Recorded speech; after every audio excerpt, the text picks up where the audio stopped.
आज की क्लास है सामान्य विज्ञान की। कौन सी है?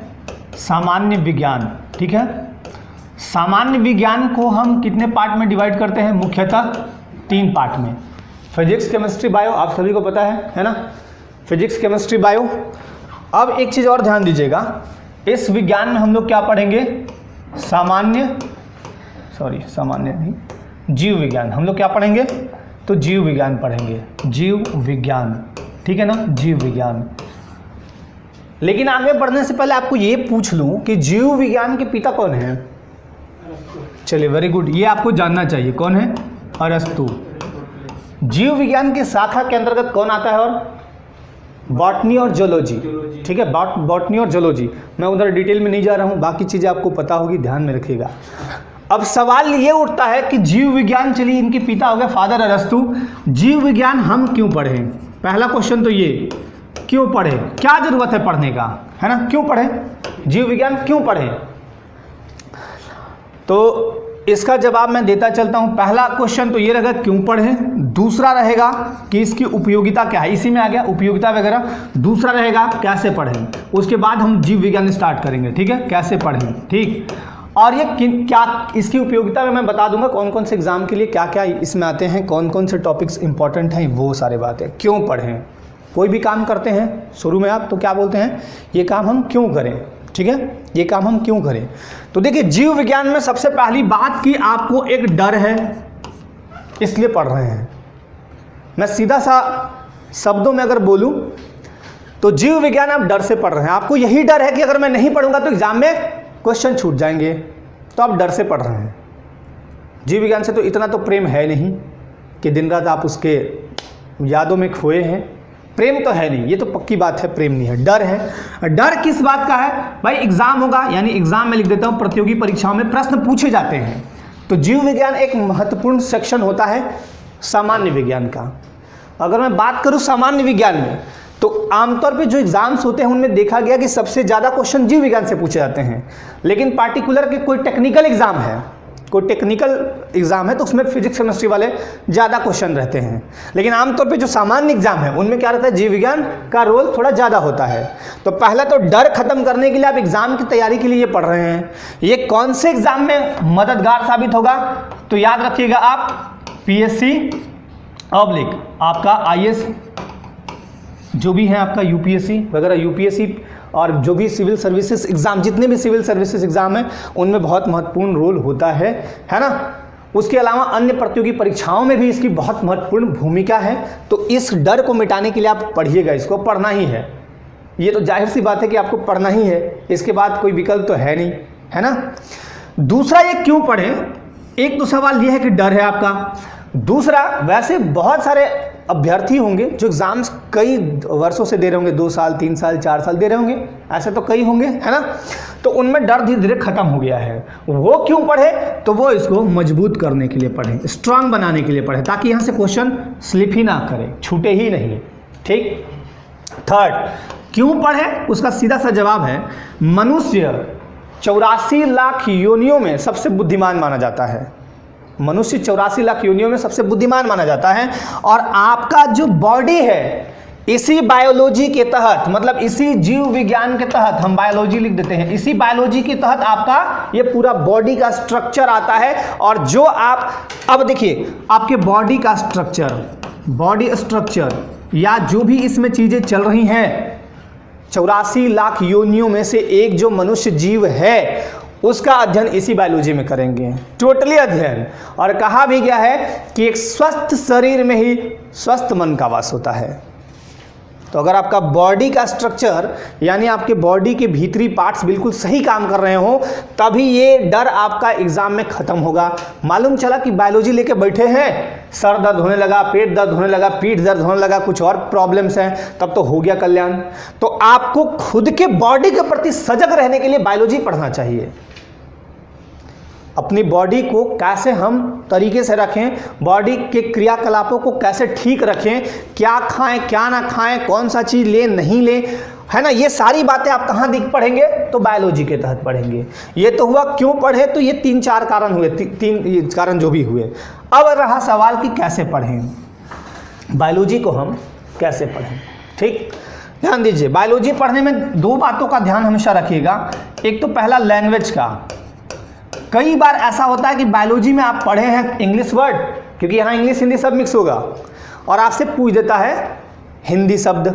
आप परीक्षा में जाते हैं, एग्जाम्स देने जब जाते हैं तो आप पढ़ के गए होते हैं इंग्लिश वर्ड, जैसे सीकम पढ़ के गए हैं, ठीक है, सीकम पढ़ के गए हैं। इमेज तो बहुत क्लियर आ रहा है, कैसे आप कह रहे हैं कि नहीं आ रहा है? इमेज इज नॉट क्लियर, बिल्कुल क्लियर है।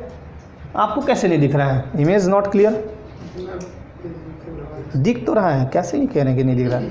अच्छा, अभी ध्यान रखिए, मेरी बातों को सुनिए। इमेज तो बाकी दिख ही रहा है, बाकी चीज़ें अभी पीछे के बल्ब बंद कर दीजिए। पीछे के बल्ब की वजह से तो नहीं है इमेजेज। ब्लैक बोर्ड नहीं है, वो अपना बीच पर बढ़ाएं, वहाँ पे नेट कम होगा, तो ब्राइटनेस बढ़ाएं। क्लियर है सर, कोई बोलता है क्लियर है, कोई बोलता है क्लियर नहीं है। चलिए खैर ठीक है, अभी मैं पाचन मतलब ये टॉपिक पे आऊँगा तो आपको सब कुछ क्लियर दिखेगा, टेंशन मतलब। मेरी बातों को ध्यानपूर्वक सुनिए, समझिए। कैसे पढ़े में पहला आप लैंग्वेज का ध्यान रखिएगा, क्योंकि यहाँ बायोलॉजी में आपको इंग्लिश हिंदी दोनों करने पड़ते हैं, है ना, इंग्लिश हिंदी दोनों करने पड़ते हैं, और आप अगर दोनों करेंगे तभी चीज़ें सही होंगी। क्लियर?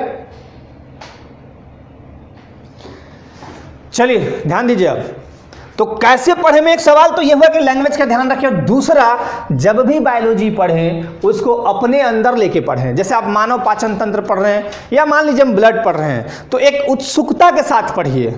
जब आप एक उत्सुकता के साथ पढ़िएगा तभी आप बायोलॉजी को अच्छे से समझ पाइएगा। यानी इसको पढ़ने के लिए आप में उत्सुकता बहुत जरूरी है। आप अंदर से एकदम खुद को मोटिवेट करके रखें, आज बायोलॉजी पढ़ना है, मजा आ जाएगा, आज मुझे आंख का एकदम ऑपरेशन कर देना है। ऑपरेशन मतलब समझते हैं ना, यहाँ ऑपरेशन मतलब शल्य चिकित्सा नहीं बोल रहा हूं मैं, यहाँ ऑपरेशन का मतलब है कि आंख का पूरा पार्ट से आज खोल के रख देना है, देखना है कि आंख में क्या क्या चीज है। आखिर कभी कभी मोबाइल देखते हैं तो दर्द क्यों देता है आंख मेरा, अच्छा अब आंख आज पढ़ते हैं। तो जब आप उत्सुकता लाइएगा तभी बायोलॉजी को अच्छे से समझ के अपने अंदर निहित कर सकते हैं, नहीं तो फिर वो होगा कि ऊपर ऊपर पढ़े पता भी नहीं चला। और तीसरा चीज, हमेशा इसमें एग्जाम्पल्स लीजिए। एग्जाम्पल्स कहने का मेरा मतलब ये है कि एग्जाम्पल्स कहने का मतलब कि जैसे मान लिया किसी को कोई रोग हुआ, अच्छा उसको ये रोग हुआ था इस वजह से हुआ था, तभी तो ऐसा देखा मैंने। जैसे किसी को जॉन्डिस हो गया है, जॉन्डिस क्यों होता है? पीलिया, हाँ उसी को बोलते हैं जॉन्डिस। यकृत बिलिरुबिन का चक्कर है, वो लीवर का फंक्शन है, लीवर गड़बड़ होगा, कुछ काम उसके खराब होते हैं तभी जॉन्डिस होते हैं। अच्छा ऐसा है, उस आदमी के अंदर लीवर खराब था। तो जब एग्जाम्पल लेंगे ना तो आप और प्रेरित होंगे और बायोलॉजी आपके दिमाग में आ जाएगा। बाकी कैसे पढ़ें? रटे नहीं, पहला चीज एकदम भूल जाएं, बायोलॉजी को तो कभी रटिए मत। हाँ डाटा रटिए, मैं नहीं बोलता हूँ डाटा रटिए, जो चीजें हैं जैसे जीव विज्ञान के पिता अरस्तु, ये डाटा है रट लीजिए, लेकिन जहाँ समझने वाला चीज है वहाँ पूरा विस्तार दीजिए और अच्छे से समझिए। बायोलॉजी पढ़ना बहुत कठिन नहीं है। तो इनमें वैसे बच्चे जो साइंस से होंगे या वैसे बच्चे जो आर्ट्स से होंगे, दोनों को समान रूप से मतलब ध्यान में रख के और मैं आपको पढ़ाते चलूँगा। कोशिश मेरी यही रहेगी कि जैसा मैंने हिंदी आपके दिमाग में डाला है, बायो भी वैसे ही आपके दिमाग में पुट कर दूं, ताकि आप एग्ज़ाम जब देने आए तो आपको कोई दिक्कत नहीं हो। तो स्टार्ट करते हैं। चलिए, इतनी बातें हम ध्यान रखिएगा।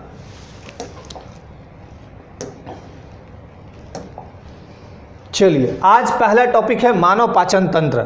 अब आपको दिखने का कोई प्रॉब्लम नहीं होना चाहिए। सबसे पहले मानव पाचन तंत्र पढ़ाने से पहले मैं एक बार रिव्यू करा दूं आपको मानव पाचन तंत्र का, ब्रीफली शॉर्टली तरीके से कराता हूं, फिर उसको डिटेल में यहां करेंगे हम, ठीक है। एकदम शॉर्ट तरीके से कर रहे हैं, मतलब एक ट्रेलर समझ लीजिए। और मैं तो बोलता हूं कि जब भी कोई सब्जेक्ट पढ़िए उसका एक ट्रेलर अगर आपके माइंड में है तो फिर वो पूरी मूवी आपके दिमाग में आ जाएगी। कभी आपने देखा है कि कोई भी मूवी डायरेक्ट रिलीज कर दी जाती है? कभी बता दीजिए ऐसा वक्त हुआ? कभी नहीं। क्यों ट्रेलर दिखाया जाता है? क्या, ताकि लोगों के मन में ये चीज आए, उत्सुकता हो कि तब क्या हुआ, तब क्या हुआ था। होता है ना सर, तब क्या हुआ था। जैसे ये एक मूवी आया था ना तानाजी वाला, इसके बाद क्या होगा। तानाजी का मूवी आया था ना, उसमें दिखाया गया था मराठों का पूरा पावर दिखाया गया था। हिस्टोरिकल मूवी तो आप हमेशा देखिए, साइंस वाले मूवी जो भी बनते हैं देखा कीजिए, बाकी अटर पटर चीज़ें मत देखा कीजिए, मूवी की बात मैं कर रहा हूँ। तो एक ट्रेलर दिमाग में जैसे ही भरिएगा आपको चीज़ें याद हो जाएंगी। अभी मैं एक ट्रेलर दिखाता हूँ, फिर आपको बायो अच्छे से समझ में आएगा। जब भी आप कोई टॉपिक पढ़ें एक ट्रेलर मन में जरूर लाएं। सबसे पहले क्या टॉपिक है? मानव पाचन तंत्र। मानव पाचन तंत्र क्या है, कैसे काम करता है, एकदम शॉर्ट तरीके से समझ लीजिए। तो स्टार्ट करें।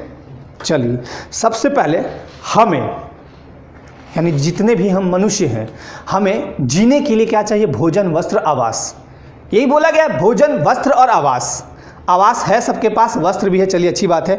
वस्त्र आवास से यहाँ कोरिलेशन नहीं है। अब आते हैं भोजन। भोजन क्यों करते हैं? आपके बॉडी को ऊर्जा चाहिए, इसलिए भोजन करते हैं। हम बोल रहे हैं, मान लीजिए मैं बोल रहा हूँ आपके बीच, तो उसमें ऊर्जा लग रही है ना, एनर्जी चाहिए ना। तो कैसे मिलेगा? भोजन करेंगे तभी तो एनर्जी मिलेगा। अब भोजन में कई तरह की चीज़ होते हैं, प्रोटीन हो गया, कार्बोहाइड्रेट हो गया, वसा हो गया, विटामिन्स हो गए, खनिज लवण हो गए, ये सारे चीज़ होते हैं।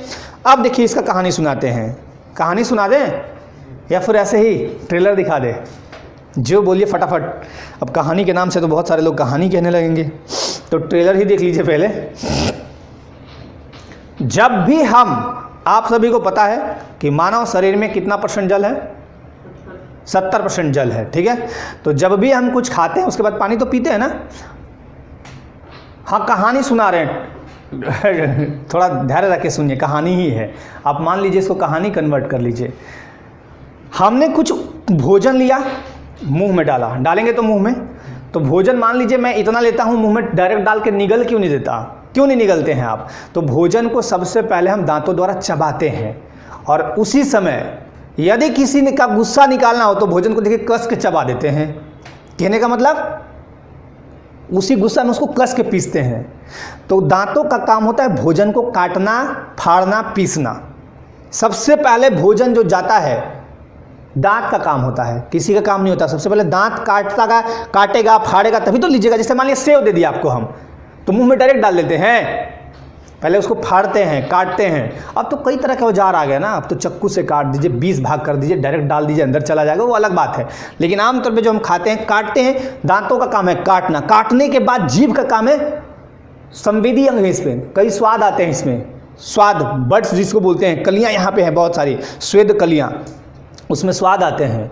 जीभों का काम होता है भोजन को इधर उधर घुमाना, और ये चला जाता है फिर इधर इस साइड, लार निकलते हैं। लार जो है उसमें पाचक एंजाइम्स होते हैं, वो मिलाते हैं भोजन में, और भोजन को एक मतलब क्या बोलते हैं, लुगदी बनाता है, लुगदी, बोलस जिसको बोलते हैं, धकेलता है अंदर, फिर चला जाता है ग्रास नली में। ग्रास नली में कोई पाचन नहीं होगा। ग्रास नली में आते आते फिर ये भोजन चला गया पेट, स्टोमक में जाएगा।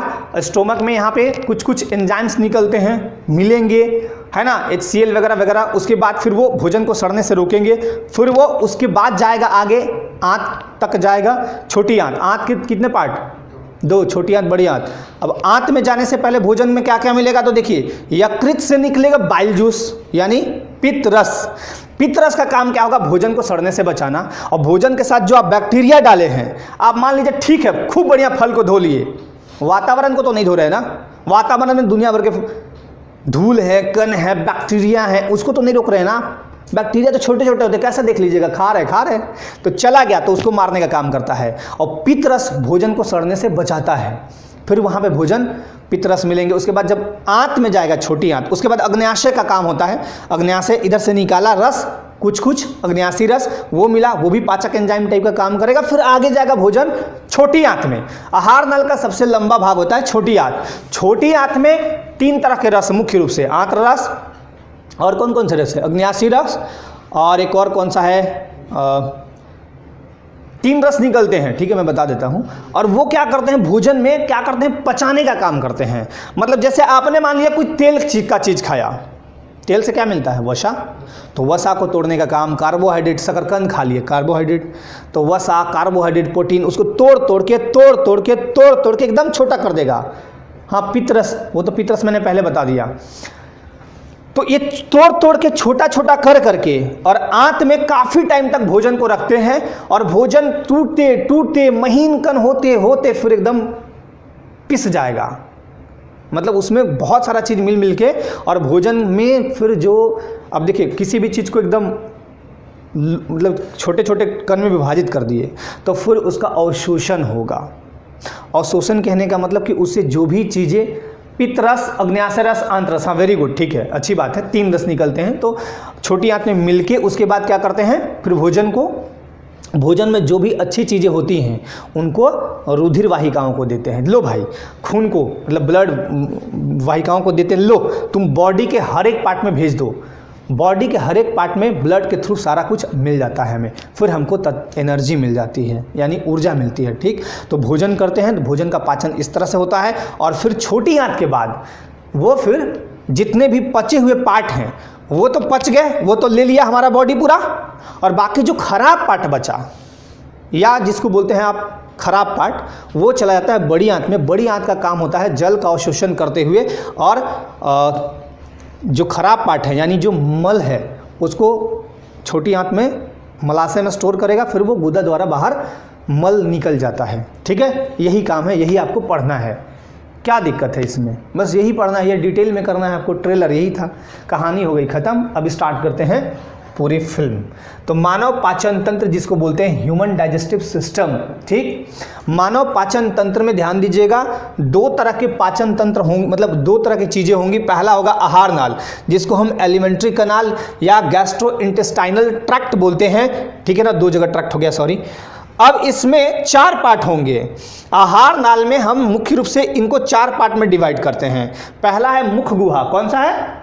मुख गुहा, जिसको बोलते हैं ओरल या बकल कैविटी, अभी मैं बताते चलूंगा फटाफट। फिर है ग्रास नली, ओसोफागस, बाकी इंग्लिश तो आप लोग पढ़े ही हैं। अमाशय, स्टोमा, ठीक है, जिसको आप लोग पेट कह देते हैं। आंत, इंटेस्टाइन। अब यहाँ है सहायक है संबद्ध पाचन ग्रंथियाँ। इसके कहने का मतलब एसोसिएटेड डाइजेस्टिव ग्लैंड्स। ठीक है, यहाँ पे 3 चीज़ मुख्य रूप से आती हैं। पहला है लार ग्रंथियाँ, सालिवरी ग्लैंड्स। इनका भोजन को मतलब मिलाने में, लुगदी बनाने में, उनको धकेलने में, आगे बढ़ाने में बहुत महत्वपूर्ण रोल होता है लार ग्रंथियाँ का। और लार ग्रंथियाँ अगर काम करना बंद कर दें तो बड़ा दिक्कत हो जाएगा, भोजन फिर चिपक जाएगा भोजन को। जैसे टॉफ़ी खाते हैं ना, टॉफ़ी कभी आप देखिएगा, वो स्ट्रॉबेरी वाला वगैरह वाला टॉफ़ी जो खाते हैं ना, जो चिपकता है, गुड़ जैसा रहता है, जो चिपकता है, कभी आपने फील किया कि जाके चिपक गया इधर, अब उसको हटाना चाह रहे हैं, जीभ से हट ही नहीं रहा है, तो वो अंततः हट जाता है। अंततः कौन हटाता है उसे? लार ग्रंथियों से निकलने वाले लार ही उसको हटाते हैं। वो पता है क्या करेगा? मिल मिल के थोड़ा थोड़ा पिघलते फिर आपका अंदर चला जाएगा। समझ में आ रहा? जैसे आपने गुड़ खाया, गुड़ से बना हुआ कोई चीज़ खा लिया, जाके चिपक गया तो उसको बोलस में परिवर्तित करता है, मतलब घोल के अंदर भेजने का काम। यकृत, बहुत ही इंपॉर्टेंट, लीवर। और तीसरा है पैनक्रियाज यानी अग्नाशय। ठीक, तो चलिए आगे बढ़ते हैं, हम लोग देखते हैं इसको। अब देखिए इसके कितने पार्ट किए गए? मुख गुहा के 4 पार्ट हैं। मुख गुहा के 4 पार्ट कौन है? जीभ, तालु, दांत और ग्रसनी। ठीक है, कौन कौन है? जीभ, तालु, दांत और ग्रसनी। अब सबका काम मैं समझा दूंगा, फटाफट देखिएगा। छोटी आंत, आंत को हम 2 पार्ट में डिवाइड करते हैं। कौन कौन? एक तो छोटी आंत और दूसरी बड़ी आंत।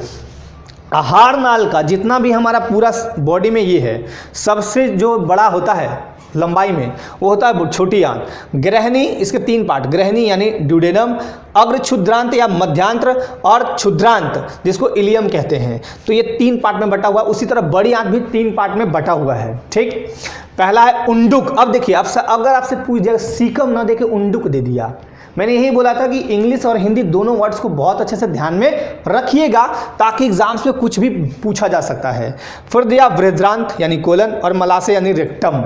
ठीक है, अब हम इसका बात करेंगे जीभ का। देखिए जीभ का संरचना किस तरह से होगा। पहले तो पाचन तंत्र समझ लेते हैं थोड़ा, कि इसमें एक्चुअली है क्या करना क्या है हमें। पाचन तंत्र, देखिए मानव के भोजन के मुख्य अवयव क्या होते हैं, मैं अभी ट्रेलर में बता चुका था। मैंने अभी बताया था आपको, प्रोटीन, कार्बोहाइड्रेट और वसा, अल्प मात्रा में विटामिन एवं खनिज लवणों की भी हमें आवश्यकता होती है। कभी कभी आप देखिएगा बीमार पड़ते हैं तो विटामिन बी कॉम्प्लेक्स, है ना, विटामिन सी, फॉलिक एसिड की दवाएं दी जाती है ना। महिलाओं को आमतौर पर फॉलिक एसिड या आयरन की गोलियां दी जाती है ना। एवं खनिज लवणों की भी आवश्यकता होती है। जो जल हम ग्रहण करते हैं वह उपापचयी यानी मेटाबॉलिज्म प्रक्रियाओं में महत्वपूर्ण भूमिका निभाता है। मेटाबॉलिज्म यानी उपापचयी क्रिया क्या है? पचाने में मदद करता है ये। ठीक है, उपापचयी मतलब पचाना, एक तरह से समझिए इसको। साथ ही साथ शरीर निर्जलीकरण मतलब जैसे आपको हो गया, क्या बोलते हैं उसको, जिसमें पानी खूब निकलता है, बार बार आपको मतलब बाथरूम जाना पड़ता है, डायरिया बोलते हैं ना उसको, हैजा, बार बार उसी में जाते हैं ना आप। तो निर्जलीकरण में क्या होगा ना, कि बॉडी सबका पानी बार बार निकलते रहेगा, जैसे अगर कभी पेट खराब हो गया, सिंपली इसको समझ लीजिए, पेट खराब हो गया तो आप 20 बार जाते हैं बाथरूम, 10 बार जाते हैं, क्या होता है उसमें? डिसेंट्री। हाँ, डिसेंट्री होता है, तो सारा पानी बॉडी का निकलने लगेगा। तो निर्जलीकरण को कौन रोकता है? पानी। और उसी समय आपको दे दिया जाता है कौन सा? एक आता है इलेक्ट्रल घोल या जो भी घोल है, उसमें पानी की मात्रा ज़्यादा होती है, वो मिला के पीजिए, ठीक रहेगा बॉडी, वही है मेटाबॉलिज्म। बड़े अणुओं को, बड़े मॉलिक्यूल्स को छोटे अणुओं में तोड़ना मेटाबॉलिज्म कहलाता है। मतलब एक तरह से पाचन क्रिया में महत्वपूर्ण भूमिका मेटाबॉलिज्म निभाता है। बड़े अणु, मान लिया रोटी एक बड़ा पार्ट लिया मैंने, एक टुकड़ा लिया, उसको तोड़ ताड़ के छोटा छोटा कर दिया, वही तो मेटाबॉलिज्म है। शरीर के विभिन्न अंगों का एक जटिल समूह ठोस एवं अघुलनशील भोज्य पदार्थों को सरल, तरल एवं घुलनशील अणुओं में परिवर्तित करता है। भोजन के जटिल अणुओं को सरल अणुओं में परिवर्तित करने की यह प्रक्रिया भोजन का पाचन कहलाती है तथा इस प्रक्रिया को संपन्न करने वाले अंगों का समूह पाचन तंत्र कहलाता है। ठीक है, पाचन में क्या है कि बड़े अणु मिल रहे हैं आपको, उसको एकदम छोटे से छोटे अणु में डिवाइड करना, यही है पाचन क्रिया का काम। अब आते हैं आगे। हमारा पाचन तंत्र पाचन को यांत्रिक एवं रासायनिक विधियों द्वारा संपन्न करता है। कुछ रासायनिक विधि हैं, कुछ यांत्रिक विधि इसमें काम करते हैं। पाचन तंत्र कार्बोहाइड्रेट को ग्लूकोज में बदलता है। जब खिलाड़ी या कोई एथलीट दौड़ के आता है और वह अचानक रुकता है, बोलता है कि अब तो मैं बहुत थक गया, तो उसको तत्काल क्या दिया जाता है? ग्लूकोज देते हैं ना, पीते हैं ना ग्लूकोज। तो पाचन तंत्र कार्बोहाइड्रेट को किस में तोड़ेगा? ग्लूकोज में। अब जैसे मान लिया जाए आपने शकरकंद खा लिया है ना, तो कार्बोहाइड्रेट उसमें है, वो क्या किस में कन्वर्ट होता है? ग्लूकोज में। वसा को वशीय अम्ल में, प्रोटीन को अमीनो अम्ल में तोड़कर, ठीक है, परिवर्तित कर इन्हें शरीर के लिए अवशोषण योग्य बनाता है। पाचन तंत्र का काम यही है कि जितने भी हम ले रहे हैं बॉडी में, कार्बोहाइड्रेट हो, है ना, वसा हो या प्रोटीन हो, इनको तोड़ ताड़ के इतना तोड़ेगा, तोड़ ताड़ के इनसे जो अवशोषित करके हमारे बॉडी को पहुंचाएंगे, यही है पाचन तंत्र का मेन काम। पाचन क्रिया की खोज किसने की थी? तो अमेरिका के एक वैज्ञानिक थे जिनका मेटाबॉलिज्म स्ट्रांग होता है। उनको क्या होता है? मेटाबॉलिज्म जिनका स्ट्रांग होगा वो मतलब जल्दी काम करेगा फंक्शन, या फिर जिसका लीवर अच्छा है, लीवर बहुत बढ़िया है तो उनका पचेगा, खाना बहुत जल्दी अच्छे से पचेगा। जिनका लीवर कमज़ोर है, खाना लेट से पचेगा, बहुत तरह के प्रॉब्लम होंगे। पाचन क्रिया की खोज अमेरिका के डॉक्टर विलियम ब्यूमो ने की थी, ये भी आप याद रखिएगा। अब देखिए, ये पाचन तंत्र के प्रमुख अंग हैं, यहाँ पे दिखाया गया है, आप देख लीजिए एक बार, ये फिगर है ना। पहले में ऊपर में क्या लिखा होगा? मुख। एक बार इसको लास्ट में मैं डिस्कस कर दूंगा, बाकी तो मैं अभी पूरा बता चुका हूँ कि कैसे कैसे भोजन जाता है। मुख में डाले, फिर जीभ है, फिर ग्रास नली, यहाँ कोई पाचन क्रिया नहीं होगी। उसके बाद आगे आता है, देखिए यही है स्टोमक, आपका पेट, यही है यकृत, यकृत से ये बाइल जूस निकलता है, जो कि बाइल जूस मतलब पित्तरस, और पित्तरस पित्ताशय यानी गॉल ब्लैडर में संचित रहता है, यहाँ मिलता है भोजन के साथ। फिर ये है अग्न्याशय, पैनक्रियाटिक जूस निकलते हैं और इसमें मिलते हैं भोजन में, ठीक है, भोजन को पचाने में मदद करते हैं। फिर ये आता है छोटी आंत में, देखिए ये वाला गुलाबी वाला छोटी आंत, बहुत लंबा, एकदम ऐसे ऐसे किया हुआ लंबा, छोटी आंत होते हुए ये फिर बड़ी आंत में आएगा और बड़ी आंत से फिर ये गुदा द्वारा बाहर निकल जाएगा। एक ये पीला रंग का दिख रहा होगा आपको, ये है इसको बोलते हैं कृमि रूपी परिशेषिका यानी अपेंडिक्स, इसी को बोलते हैं। हर मनुष्य में अपेंडिक्स होता है, बस यही है कि किसी का अपेंडिक्स पक जाता है तो उसका ऑपरेशन करना पड़ता है, ठीक है। ये फिगर, इसका डिस्कशन बाद में कर लेंगे, एक बार आगे बढ़ते हैं, दिखाते हैं। अब आते हैं हम लोग एक एक करके समझते हैं, फिगर लास्ट में दिखा देंगे आपको। मुख, माउथ के दो भाग हैं, एक तो मुख का अग्रभाग और दूसरा है मुख गुहा यानी बकल कैविटी। मुख गुहा किसे कहते हैं? बकल कैविटी या ओरल कैविटी किसे कहा जाता है? ध्यान दीजिएगा, मुख गुहा आहार नाल का पहला भाग है जो दोनों जबड़ों के बीच स्थित एक छिद्रनुमा संरचना होती है। मुख गुहा में जीभ तथा दांत होते हैं, ये पीछे मिलेगा आपको इधर, ठीक है ना, दोनों जबड़ों के बीच में। मुख गुहा के अंदर की ओर ऊपरी एवं क्षैतिज भाग को तालु कहते हैं। इधर तालु आपको मैंने हिंदी में पढ़ाया था, तालु इधर नीचे है ना, तालु ऐसे उसी से उलटता है जीभ, अंदर में तालु ऐसे नीचे है। मुख गुहा एवं नासा गुहा, अब देखिए मुख का भी छिद्र एक ही है, नाक का भी एक ही छिद्र है। ये जो रास्ता है नाक का, ये भी एक ही जाएगा और मुख वाला भी एक ही जाएगा। कभी कभी देखते होंगे कि खाना खाते समय आपको सरक जाता है, है ना, सरक जाता है। तो हमारे यहाँ प्रचलन कहावत है कि कोई नाम ले रहा होगा, नाम हम कोई नहीं लेता है। वहाँ पे होता है एक एपिग्लॉटिस। एपिग्लॉटिस कभी कभी काम करना भूल जाता है। वो भूलता कैसा है? आप ही की गलतियों की वजह से। एपिग्लॉटिस, देखिए सारा जो ह्यूमन बॉडी में जो फंक्शन होते हैं वो यहाँ से चलते हैं। हमारा माइंड, जैसे आपको चोट लगी, माइंड कहेगा देखो चोट लगा है, देखो चोट लगा है, खून बह रहा है, अब कहो अरे बहुत चोट लग गया है, बहुत दर्द हो रहा है, ये माइंड कहता है, तभी आपको पता चलता है। कभी कभी देखिए कटा, पता भी नहीं चला, पैर में चोट लगा हुआ था, पता भी नहीं चला, क्योंकि वो आपका माइंड उस समय कैच नहीं किया उस बात को, या ढंग से उसको पता नहीं चला। जैसे ही ये पता चलता है तभी ये कहता है। भूख लगता है तो आपको कैसे पता चलता है? पेट तो नहीं कहता कि खाना खिला दो, ये कहता है कि देखो खाना खिलाओ, अब नहीं चला जा रहा है, यही कहता है। माइंड आपका कहेगा कि देखो भूख लगा है, कुछ खिलाओ नहीं तो हम रुक जाएंगे। तो आप क्या करते हैं? भोजन लेते हैं। तो एपिग्लॉटिस काम क्या करता है, अभी आगे पढ़िएगा आगे। एपिग्लॉटिस यहाँ एक ढकनी जैसा रहता है। श्वास नाल और मुख गुहा, ये मुख वाला छिद्र दोनों एक ही जगह खुलता है, मतलब एक ही जगह पूरा ऐसे है, एक इधर से गया एक इधर से गया। अब जब खाना डाल तो कभी कभी नाक में आ जाता है, सरकना मतलब ऊपर आ जाना। तो कभी कभी क्या करता है ना, आप प्रिया की यादों में खो जाते हैं। तो ध्यान तो वहाँ है, मस्तिष्क कहाँ चला गया? कहीं और चला गया। तो मस्तिष्क सोच ही नहीं पाता कि ये काम क्या किया है, खाया है कि सांस ले रहा है। सांस तो आप हमेशा ऐसे ले रहे हैं, ऊपर डाउन अप डाउन, सांस ले रहे हैं, छोड़ रहे हैं, ले रहे छोड़ रहे कर रहे हैं ना।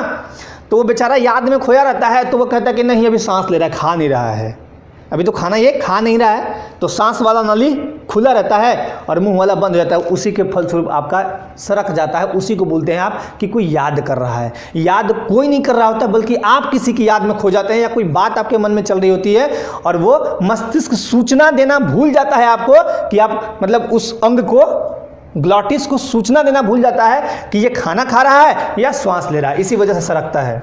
मुख गुहा के अंदर की ओर ऊपरी एवं क्षैतिज भाग को तालु कहते हैं। मुख गुहा एवं नासा गुहा नसल कैविटी को तालु अलग करता है। मुख गुहा और नासा गुहा, मुख गुहा और नासा गुहा को अलग कौन करता है? तालु। ये भी याद रखिएगा। मुख गुहा की निचली सतह पर जीभ होती है। जीभ का अगला भाग स्वतंत्र, जबकि पिछला भाग मुख की सतह से जुड़ा होता है। आगे वाला भाग बिल्कुल फ्री है, जिधर फेंक दीजिए। कभी किसी को क्या करते हैं आप? जीभ दिखाते हैं ना, जीभ दिखा के मतलब ललचा देते हैं, कभी कुछ कह देते हैं। जीभ की वजह से भाषा के कितने रूप, मैंने 3 रूप बताए थे ना, उसमें संकेत भी है। तो संकेत कैसे भी कर दिए है ना। यह फ्रीनुलम से जुड़ा रहता है। अब जो जीभ का लास्ट वाला पार्ट है यहाँ पे अंदर में लास्ट वाला पार्ट, वो किससे जुड़ा रहता है? फ्रीनुलम से जुड़ा रहता है। मुख गुहा एक छोटी ग्रसनी यानी फायरेक्स में खुलती है, जो वायु एवं भोजन दोनों का एक ही पथ है। ये ग्रसनी में खुलती है, ठीक है। मुख गुहा कहाँ खुलती है? ग्रसनी में खुलती है, जो दोनों का पथ है भोजन और वायु यानी जो हम लेते हैं। अब आइए जीभ का स्वाद। ये एग्जाम्स में कई बार पूछे जाते हैं क्वेश्चन, ठीक है। ये देखिए, जीभ पर स्वाद के 4 क्षेत्र हैं, देख लीजिए। ये आपका जीभ का पीछे वाला पार्ट है, ये आगे वाला भाग है। जीभ का अगला भाग आपको स्वीट यानी मीठा ये दिखाता है, आगे वाला भाग। साइड में ये जो भाग है ये सॉल्टी होगा यानी नमकीन होगा। ये साइड वाला जो भाग है इधर, इसके बाद वाला वो सोर यानी खट्टा होगा। जब आप अचार खाते हैं तो यहीं से कहते हैं आहा आहा मजा आ गया। ये वाला मीठा आपको यहाँ, नमकीन यहाँ, सोर यानी अब बीटर कड़वा यानी तीखा या तीता बोलते हैं, वो पीछे लगता है आपका ये वाला पार्ट। यहाँ जब जाएगा मिर्ची कभी दिखेगा यहाँ काटिए, यहीं तक रहा तो पता भी नहीं चलता है। प्रयोग नहीं करना है, प्रयोग में कई बार आप फेल भी हो जाएंगे क्योंकि लार उससे जुड़ा हुआ है। तो लार यहाँ से अगर खींच के वो लार अंदर तक ले गया, तुरंत आपको जैसे दांत से खाली काट दीजिए, आपको तीखा नहीं लगेगा, पता ही नहीं चलेगा। लेकिन चूंकि लार भरा हुआ है मुंह में, तो लार मतलब एक तरह से करंट समझिए, वो धारा प्रवाह तुरंत खींच के ले जाता है वहाँ तक कि देखो ये मिर्ची काट लिया है, और वो यहाँ तक जाता तुरंत आप कहते हैं मम्मी बचा लो, है ना। भोजन का पाचन अब स्टार्ट करते हैं। भोजन की पाचन की प्रक्रिया यांत्रिक एवं रासायनिक विधियों द्वारा संपन्न होता है। भोजन का पाचन मुख से प्रारंभ होता है। बहुत ही इंपॉर्टेंट पॉइंट, कहाँ से प्रारंभ होगा? मुख से ही भोजन का पाचन प्रारंभ होता है। मुख से तुरंत। अब मुख गुहा में पाचन समझिए। मुख गुहा के 2 कार्य हैं। भोजन का चवर्ण माने भोजन को चबाना और निगलने की क्रिया। चवर्ण और निगलने की क्रिया ये किसका है? मुख गुहा का। चलिए अगले पार्ट में लार की मदद से। अब लार देखिए मिलेगा, दांत और जिह्वा यानी जीभ, लार की मदद से दांत और जीभ भोजन को अच्छी तरह चबाने और मिलाने का कार्य करते हैं। मैंने क्या बोला, जीभ एकदम इधर उधर एकदम लपेटा लेके, कभी कोई टेस्टी चीज़ खा लिए तो जीभ को देखिए, जीभ बड़ा मतलब परेशान करता है इंसान को। ये जीभ ही है कि मानव जीवन को, मानव को परेशान करके रखा, ये खाओ, पानी आ जा रहा है आज तो ये खिला दो। यहाँ जीभ आपका ये कहता है, यहाँ से जीभ जैसे इधर उधर करेगा ये तुरंत कहेगा कि देखो खिलाने के लिए कह रहा है, क्या खाओगे, तो रसगुल्ला, नहीं रसगुल्ला नहीं खाएंगे, मलाई चप खिला दो आज। तो ये बातें होती है जीभ ही, मतलब जीभ ही मतलब सब कुछ करता है। तो जीभ का काम क्या है और दांत का, ये भोजन को अच्छी तरह हिला डुला के चबाते और मिलाते हैं। मिला दिए। मानव में 3 जोड़ी लार ग्रंथियां पाई जाती है। लार ग्रंथियां कितनी है? 3 जोड़ी। गाल में कर्णपूर्व, इधर पीछे निचले जबड़े में, इधर निचले जबड़े में इधर अंधोजभ या अचुंबकीय है, और जिह्वा के नीचे अधोजिह्वा, जीभ के नीचे अधोजिह्वा। 3 प्रकार की ग्रंथियां यहां पाई जाती है। इन ग्रंथियों से लार मुख गुहा में पहुंचती है। ठीक, मुख गुहा में पहुंचा। लार में यानी सालिवा होगा, यहाँ पे ए होगा। सालिवा में 99% जल होता है, और आप सभी को पता है कि जल बहुत निर्मल होता है, और जल अगर किसी के साथ दोस्ती दिखाएगा तो वो बहुत कुछ कर देगा। जल किसी के साथ दुश्मनी दिखाएगा तो उसकी जान को भी ले लेगा। कभी आप वाटरफॉल पे जाके ऊपर खड़े हो जाइए, उससे ऊपर से नीचे उठा के पटक देगा, आप मर जाइएगा। जल इतना धारा प्रवाह होता है। कभी बाढ़ आता है तो देखिएगा कि जल में आप खड़े हैं और तेज़ी से उधर बाढ़ आया तो आपके शरीर को भी तोड़ देता है। कई बार ऐसा होता है कि आपका शरीर को घुमा फिरा के हड्डी तक टूट जाती है, इतने प्रवाह तेज होते हैं। 99% जल और 1% एंजाइम होता है। एंजाइम जहाँ भी आपको वर्ड लिखेगा लगभग जगह पचाने का काम करता है। एंजाइम का काम होता है पचाना भोजन को। लार में मुख्यतः 2 पाचक एंजाइम होते हैं जिनका नाम है टाइलिन या एमाइलेज और लाइसोजाइम। टाइलिन या एमाइलेज और दूसरा है लाइसोजाइम। ठीक है, टाइलिन या एमाइलेज का पीएच मान होता है 6.8, और जिसका भी पीएच मान 6.8 होगा वो क्या होगा? क्षारीय कि अम्लीय होगा? क्षारीय, अम्लीय होगा। देखिए पीएच मान, एक चीज मैं समझा देता हूं एक ही बार, आप अच्छे से याद रखिएगा। यहाँ पे है 7 और यहाँ पे है 14, 8, 9, 10, 11 क्रम से इस तरह से, यहाँ 0 से लेके 7 तक। ठीक, 7 जो होगा, जिसका भी पीएच मान 7 होगा वो न्यूट्रल होगा। न्यूट्रल मतलब होता है उदासीन, न्यूट्रल या उदासीन। ठीक है, ये होगा जल का पीएच मान होता है 7 और वो होगा न्यूट्रल। ना तो आपको सर इंग्लिश में कुछ वर्ड बोले, वर्ड तो बोल ही रहे इंग्लिश में, फिर कहाँ आपको लग रहा है कि नहीं बोल रहे हैं? वर्ड तो इंग्लिश में बोल रहे हैं, आप लोग ध्यानपूर्वक सुनिए ना, वर्ड तो बोल ही रहे हैं। अब जिनका जैसे न्यूट्रल, अब न्यूट्रल क्या इंग्लिश वर्ड ही है, बोल तो रहे इंग्लिश वर्ड है ना। जिसका पीएच मान 7 होगा वो होगा न्यूट्रल यानी उदासीन। जल का पीएच मान 7 होता है, ये ना तो अम्लीय होगा ना क्षारीय होगा। जिनका मान 0 से लेकर 7 तक होगा वो होंगे अम्लीय। अम्ल का स्वाद कैसा होगा? खट्टा होगा। और जिनका भी पीएच मान 7 से 14 होगा वो होंगे क्षारीय। क्षार का स्वाद जो होगा वो होगा कड़वा। तो ये इतनी बातें केवल आपको अभी याद रखने बायो में। ठीक है, जिनका भी पीएच मान 7 से लेके मतलब 0 से लेके 7 के बीच होगा वो अम्लीय होंगे, उनका स्वाद होगा खट्टा। जैसे नींबू का पीएच मान अम्लीय होता है, खट्टा होता है नींबू, है ना। क्षारीय कौन होगा? जिसका 7 से 14 के बीच मान होगा वो होगा कड़वा। ठीक है, चलिए आगे बढ़ते हैं। तो इनका मान क्या है? 6.8। बताइए अम्लीय है या क्षारीय? अम्लीय है, वेरी गुड, क्योंकि 7 से कम है, अम्लीय होगा। टाइलिन या एमाइलेज जो है उसका पीएच मान क्या होगा? 6.8 यानी ये अम्लीय है। स्टार्च इसमें अगर टाइलिन मिलेगा तो ये टूट के माल्टोज में बदलेगा। ठीक, कहने का मतलब कि जो हम कार्बोहाइड्रेट ले रहे हैं उसमें अगर टाइलिन मिल रहा है तो माल्टोज में तोड़ ताड़ के उसको कन्वर्ट कर रहा है। ये मानव, यहाँ ध्यान दीजिएगा, पाचन की रासायनिक प्रक्रिया के अंतर्गत मुख गुहा में भोजन के स्टार्च यानी मंड, स्टार्च को क्या बोलते हैं? मंड को टाइलिन एंजाइम डाइसेकेराइड माल्टोस में तोड़ देता है। अब वो तोड़ के क्या कर दिया? छोटा कर दिया। ठीक है, लगभग 30% स्टार्च का पाचन कहाँ होता है? मुख गुहा में टाइलिन एंजाइम करता है। ये भी बातें आप याद रखिएगा, कहाँ करता है? 30% स्टार्च का पाचन मुख गुहा में टाइलिन एंजाइम करता है। लाइसोजाइम का काम क्या होता है? यह जीवाणुओं के संक्रमण को रोकता है। मान लीजिए कोई जीवाणु बैक्टीरिया आपके अंदर घुस गया तो अब तो संक्रमण फैला देगा वो, तो उसको रोकता है कौन? ये एंजाइम बोलता है कि नहीं तुमको कुछ नहीं करने देंगे, जाओ तुम आगे, तुमको मारने के लिए, तुमको ख़त्म करने के लिए आगे बहुत सारे रस हैं, वो हटा देंगे तुमको। ये याद रखिएगा, ठीक है। एक चीज़ तो ये बहुत इंपॉर्टेंट याद रखिएगा, क्रमाकुंचन। क्रमाकुंचन यानी परसिस्टाल्सिस बोलते हैं इसको। ये है क्या क्रमाकुंचन? ये बहुत इंपॉर्टेंट है, पाचन क्रिया में बहुत ही महत्वपूर्ण भूमिका ये निभाता है। ये कौन सा है? पाचन क्रिया में ये महत्वपूर्ण भूमिका कौन निभाता है? ये वाला, अब ध्यान दीजिएगा, है ना। बोलस। बोलस मतलब क्या हुआ? बोलस किसको बोलते हैं? वो जो भोजन होता है। पेशीय संकुचन के क्रमाकुंचन द्वारा ग्रासिका में, मैं अगर बात करूं इनकी ये कैसे काम करते हैं, देखिए ये धकेलने का काम करता है एक तरह से, ये समझ लीजिए। ये कैसे धकेलेगा? जैसे मान लिया जाए यहाँ ऐसे है, जैसे मान लीजिए यहाँ ऐसे है, भोजन यहाँ आया, तो अब देखिए पूरा ऐसे कुछ इस तरह का सिस्टम रहता है कि भोजन मान लीजिए यहाँ ऐसे आया तो ये फैल जाएगा, फिर धकेलेगा, फिर यहाँ धकेलेगा, फिर यहाँ फैलेगा, ऐसे। मतलब ये एक रास्ता है जिसमें बोलस को आप डाले, ये फैले, सिकुड़ेगा, फैलेगा, सिकुड़ेगा, फैलेगा, और ऐसे करके धकेलते जाएगा भोजन को आगे। इसी को बोलते हैं क्रमाकुंचन। मैं सिंपली समझा दिया, बाकी यहाँ समझिए।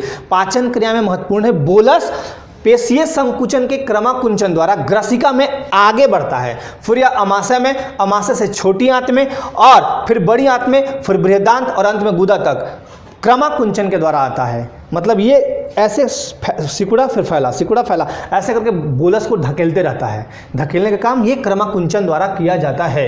ये याद रखिएगा, ये क्रिया बहुत इंपॉर्टेंट है, क्रमाकुंचन, ठीक है। अब आते हैं दांत यानी टीथ। मुख गुहा में प्रत्येक दांत जबड़े में बने एक खांचे में स्थित होते हैं, मतलब सांचे या खांचे कहिए। इस व्यवस्था को गर्त दंती यानी थीकोडोंट कहते हैं। थीकोडोंट कभी कभी पूछ देगा कि थीकोडोंट क्या है, तो क्या बोलेंगे? एक व्यवस्था है जिसमें दांत जबड़े में बने एक सांचे में स्थित होता है। हमारा जो दांत है वो एकदम जबड़ा में ऐसे पैक है, अभी इसके अंदर देगा तो रूट मिलेगा। नहीं सुने हैं कि रूट कनाल ट्रीटमेंट दांतों के लिए किया जाता है। रूट कनाल ट्रीटमेंट क्यों किया जाता है दांतों के लिए? दांत जब आपका अंदर से कीड़ा लग जाएगा, सड़ जाएगा, तो दांत ऊपर, दांत का ऊपरी पार्ट बच जाएगा, लेकिन वो नस होता है एक, उसको मतलब वहाँ पे कीड़ा को मार के काट के निकाला जाता है, हटाया जाता है, और फिर उसकी जगह भरा जाता है क्या? मसाले भरे जाते हैं, या फिर जो भरवाइए उसमें आप।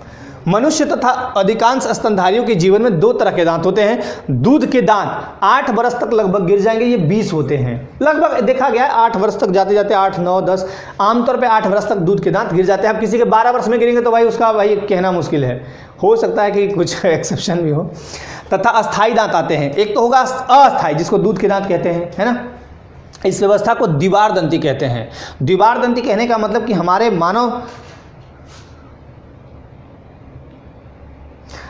मानव ग्रंथि में क्या है, हमारे मानव बॉडी में मतलब 2 तरह के दांत होंगे, एक तो दूध का और दूसरा अस्थायी दांत। इस व्यवस्था को हम क्या बोलेंगे? द्विबार दंती कहते हैं, यानी डिफोडेंट कहते हैं। डाइफोडेंट या डिफोडेंट कहिए। कुल 32 दांत होते हैं जो अस्थायी हमारे हैं। वो कैसे हैं देख लीजिए।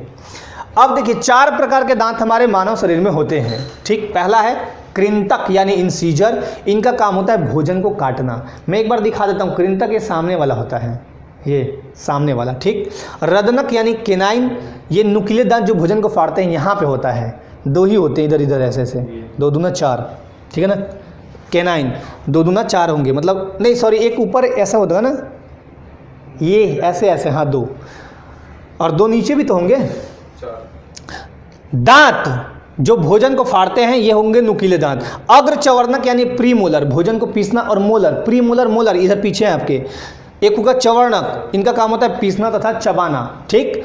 अब देखिए कैसे कैसे हैं। इंसीजर कितने हैं? तो 2 ऊपर 2 नीचे, ठीक। 2 ऊपर 2 नीचे, कितना हुआ? 4। केनाइन 1 और 1 2। प्रीमोलर 2 2, मोलर 3 3, तो टोटल जोड़िएगा तो 8 8 16, 16 दूना 32 दांत, ठीक है। चलिए, ये तो बहुत सिंपल सा चीज़ है। प्रत्येक जबड़े के अंतिम चवर्णक को बुद्धि दांत यानी विजडम टूथ कहते हैं। चवर्णक सबसे लास्ट में इधर होगा, अग्र चवर्णक थोड़ा पहले होगा। ये अग्र चवर्णक जो है उसके सबसे लास्ट में आता है विजडम टूथ। कभी कभी देखिएगा 32 वर्ष 30 वर्ष में विजडम टूथ निकला करते हैं, ये भी देखिएगा। अब आइए यहाँ पे है, संरचनात्मक दृष्टि से स्ट्रक्चर ऑफ ह्यूमन टूथ संरचनात्मक दृष्टि से दांत के 3 भाग होते हैं, ठीक। शिखर, ग्रीवा और जड़, यही है रूट कैनाल ट्रीटमेंट जिसकी मैं अभी बात कर रहा था। शिखर यानी क्राउन। अब क्राउन को देखिए क्या बोला गया है, पहले तो ये समझ लीजिए क्राउन के 2 पार्ट होंगे, एक तो इनेमल, इसी को आप लोग बोलते हैं इनामिल, एक्चुअली ये इनेमल है, ठीक है, इनामिल बोल दीजिए चलेगा। और दूसरा है दंत वल्क। इनेमल जो है इंग्लिश वर्ड है, दंत वल्क हिंदी शब्द है। मनुष्य के पूरे शरीर का हार्डेस्ट पार्ट जो होता है, यानी सबसे कठोरतम भाग, वो होता है दांत का इनेमल, ये भी याद रखना है आपको। और दूसरा होता है डेंटिन। ग्रीवा समझिए, नेक बोल रहा हूँ मैं, नेक के 3 पार्ट होंगे, मसूड़े, मज्जा यानी पल्प, और मज्जा गुहा यानी पल्प कैविटी, ये 3 पार्ट हुए इसके ग्रीवा के। और जड़ में आइए, जड़ में 4 पार्ट होंगे, रूट कनाल, सीमेंटम, तंत्रिकाएं एवं रक्त वाहिकाएं, क्योंकि दांत में रक्त बहता है ना, दांत में रक्त बहेगा ना, ब्लड में कभी ऐसा ब्रश करते समय कभी लग गया तो दांत से खून निकलता है। और जबड़े की अस्थि यानी जॉ बोन, ठीक है, ये याद रखिए 3 पार्ट। अब आते हैं इनेमल यानी दंत वल्क, ये बहुत इंपॉर्टेंट देखिए, यह दांत की सबसे बाहरी परत है, दांत की सबसे बाहरी परत है। कभी कभी ऐसा बोला गया है, देखिएगा डॉक्टर लोग के पास जाइएगा आप ये साफ़ करवाने दांत, तो कभी कभी बोलता है लोग कि ज़्यादा साफ़ मत कराओ नहीं तो आपके दांत का इनेमल खराब हो जाएगा, है ना, लोग बोलते हैं ऐसा। जो कि मानव शरीर का सबसे कठोर भाग या टिश्यू या ऊतक बोलिए आप, द हार्डेस्ट पार्ट या टिश्यू होता है, यह दांतों को सुरक्षा प्रदान करता है। ओके, दूसरा है डेंटिन। हाँ, अब इनेमल में ये क्या है, इनेमल 98% कैल्शियम लवण, जिसमें आपका कैल्शियम फॉस्फेट और कैल्शियम कार्बोनेट, इसका ये बना होता है, ठीक है। एक चीज़ ध्यान दीजिएगा, बचपन से जो मतलब एक तो होता है कि बचपन से 2 साल 3 साल तक माता का दूध सेवन किया बच्चा, और उसके बाद जो हमेशा दूध पिया होगा, चाहे वो गाय का हो, भैंस का हो, चलिए कोई भी हो, है ना। मानव शरीर में मतलब पाचन, मानव शरीर के मतलब जो आहार में सबसे प्रमुख स्थान माना गया वो दूध को माना गया है। दूध से क्या मिलता है, सब कुछ मिलता है। विटामिन सी मिलता है, विटामिन सी मिलता है, मैं पूछ रहा हूँ विटामिन सी मिलता है दूध से? पुअर सोर्स होता है, मिलता ही नहीं। विटामिन सी क्यों मिलेगा, मिलेगा ही नहीं उनसे, उसमें कहाँ से मिलेगा। अब दही मत ले जाइएगा, विटामिन सी नहीं मिलेगा दूध से। और दूध में ध्यान दीजिएगा सबसे ज़्यादा कैल्शियम होता है, सबसे ज़्यादा कैल्शियम 2 चीज़ों के लिए बहुत इंपॉर्टेंट है, एक तो है हमारे दांतों के लिए और दूसरा हमारे हड्डी के लिए। मिलता है सर, ये कौन बोल रहे हैं कि मिलता है कैल्शियम, ये विटामिन सी मिलता है दूध में, बता दीजिए मुझे, विटामिन सी दूध में मिलता है? ये जो बोल रहे हैं ममता सिंह, बताएं आप, विटामिन सी अगर मिलता है तो बताएं मुझे। दूध में मैंने पूछा विटामिन सी मिलता है, इन्होंने बोला हाँ सर मिलता है।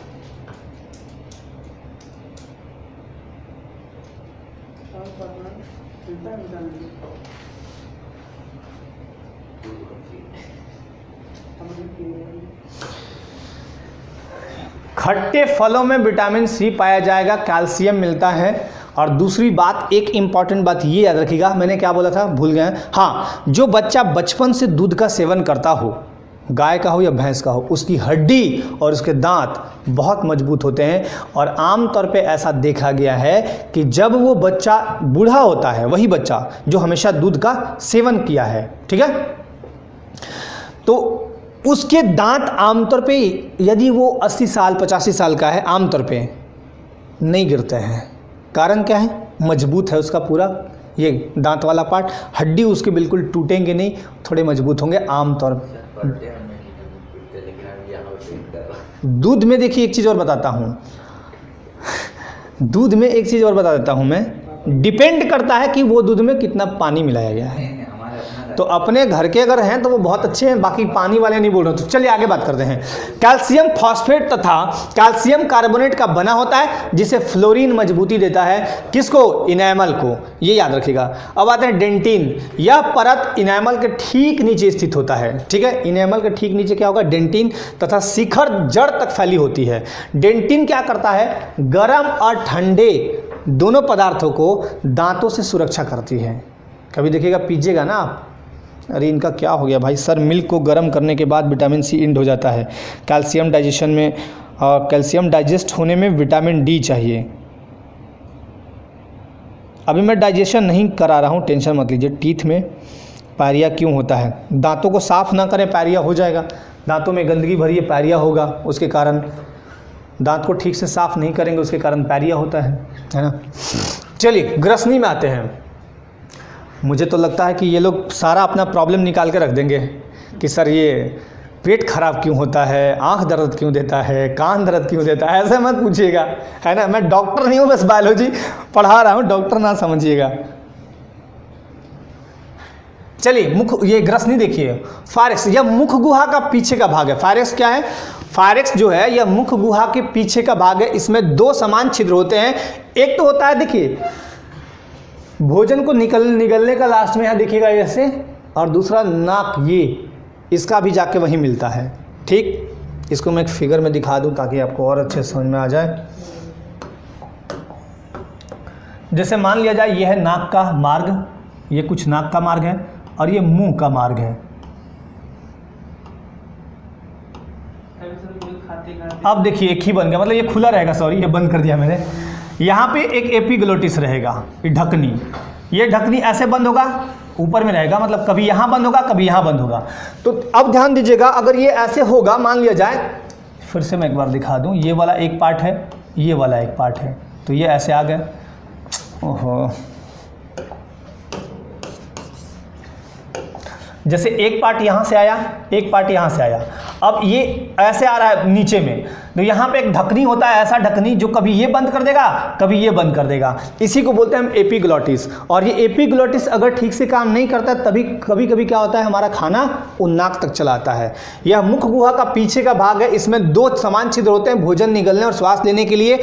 ग्रसनी से निकलकर गलेट, भोजन होगा, अच्छा, ग्रसनी से निकलकर ग्रास नली में खुलती है गलेट, और कंठ द्वार यानी ग्लॉटिस श्वास नली ट्रैकिया में खुलती है, ठीक लिखा हुआ है। ग्रसनी से निकलकर गलेट जो है ग्रास नली में खुलती है, मतलब उसका जो मार्ग होगा वो ग्रास नली में जाके खुलेगा, और ये कंठ द्वार श्वास नली ट्रैकिया में खुलता है, श्वास नली में खुलेगा। अब यहाँ पे एक ध्यान दीजिएगा, आपसे एपिग्लॉटिस नहीं पूछा जाएगा, आपसे पूछ देगा उपास्थि ढकनी किसको कहते हैं।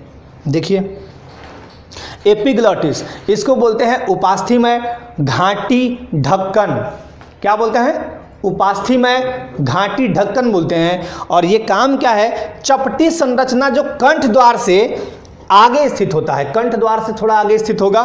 भोजन निगलते समय यह कंठ द्वार को क्या करता है, भोजन निगलते समय कंठ द्वार क्या करेगा, खोलेगा, बंद कर देगा, ढक देती है, जिससे क्या करेगा, कंठ से ही तो आप उच्चारण करते हैं ना, इस जिससे क्या होगा, भोजन श्वास नली में नहीं जाता है। और अगर ये काम नहीं करेगा तो भोजन उल्टे पुल्टे काम करने ऊपर आने लगेंगे। दूसरा आते हैं ग्रसिका या ग्रास नली और एसोफागस, मुख गुहा से लार युक्त भोजन, भोजन में क्या मिला है, लार मिला हुआ है। वो बोलस, बोलस किसको बोलते हैं, लार का श्लेषम भोजन कणों को चिपकाने एवं उन्हें बोलस में परिवर्तित करता है। ध्यान दीजिएगा, इसमें क्या होता है ना, बोलस कहने का मतलब कि ये जैसे भोजन आपने लिया, चिपकाने में, भोजन को चिपकाने मतलब भोजन लिए टूट टूट के अलग अलग है, उसको एक जगह चिपका के और एकदम ऐसे बना देगा। सत्तू खाते हैं ना आप, तो कैसे उसको एक जगह मिलाते हैं, वैसे मिला के और अंदर धकेलने का काम करेगा, यह है बोलस। ग्रसनी से ग्रसिका ग्रास नली में चला जाता है। ग्रसनी से जो है ये जो बोलस जो है यानी भोजन जो है, ग्रसिका को ही ग्रास नली बोलते हैं, उसमें चला जाता है। ग्रसनी से भोजन लिए, ग्रसनी में गया। अरे एक ही देखिए, आप लोग एक ही चीज़ पर बार बार डिबेट क्यों कर रहे हैं। मैंने बोला दूध में विटामिन सी होता है, आप सीधे बोलिए एक लाइन में नहीं होता है। बार बार इस पर डिबेट मत कीजिए ना एक ही चीज़ों पे। आपसे क्वेश्चन यही पूछा जाएगा एग्जाम में कि दूध में विटामिन सी होता है, आप कहिएगा सर होता है, वहाँ ऑप्शन होंगे नहीं होता है, बस हटिए वहाँ से, एक चीज़ से निकल के दूसरे में आइए ना। अब वो वहीं अटके हुए हैं, यहाँ आइए, अभी बाद में लास्ट में डिबेट कीजिएगा। ग्रसनी से भोजन कहाँ जाएगा, ग्रास नली में, ठीक। ग्रसिका एक पतली लंबी नली है, ग्रसिका मतलब ग्रास नली, ये वाला जो यहाँ से देखिएगा यहाँ तक अमाशय तक जाता है, लंबा नली है। उसका कुछ काम नहीं है उसका काम केवल इतना ही है कि भोजन को अमाशय तक पहुँचा देना, वहाँ पे कोई पाचन क्रिया संपन्न नहीं होता। आपसे पूछा जाएगा कि ग्रास नली में कोई भोजन अच्छा ग्रास नली में जो है भोजन चला जाएगा। भोजन का काम क्या होता है वहाँ पे पहुँचाना होता है अमाशय तक, वहाँ कोई पाचन क्रिया संपन्न नहीं हुआ। ग्रसिका एक पतली लंबी नली है जो गर्दन, वक्ष एवं मध्यपट से होते हुए पश्च भाग में, मतलब पीछे के भाग में जे आकार के थैलीनुमा अमाशय, अमाशय को देखिएगा कुछ इस तरह से है, ऐसे जे, अभी दिखाएंगे आपको खोलेंगे तो, या फिर ऐसे करिएगा तो जे आकार का एकदम दिखेगा, सिंपल ऐसे जे आकार का दिखेगा। मैं एक बार दिखा भी देता हूँ, टेंशन मत लीजिए, फोटो में देख लीजिए एक बार अमाशय, देखिए ये जे आकार का ऐसे एकदम जे, ऐसे जे, तो ये अमाशय, यही है ग्रास नली। यहाँ पे कुछ नहीं होता है, ग्रास नली में क्या होगा, कुछ भी नहीं होगा। ग्रास नली में भोजन को पचना नहीं है, केवल ये मतलब बोलस को भेजता है यहाँ तक, अमाशय में फिर जो भी होगा होगा, ठीक है। चलिए अमाशय कहाँ थे हम लोग, हाँ यहीं पे थे। अमाशय में खुलता है, थैलीनुमा अमाशय में ये खुलता है, क्या, ग्रास नली।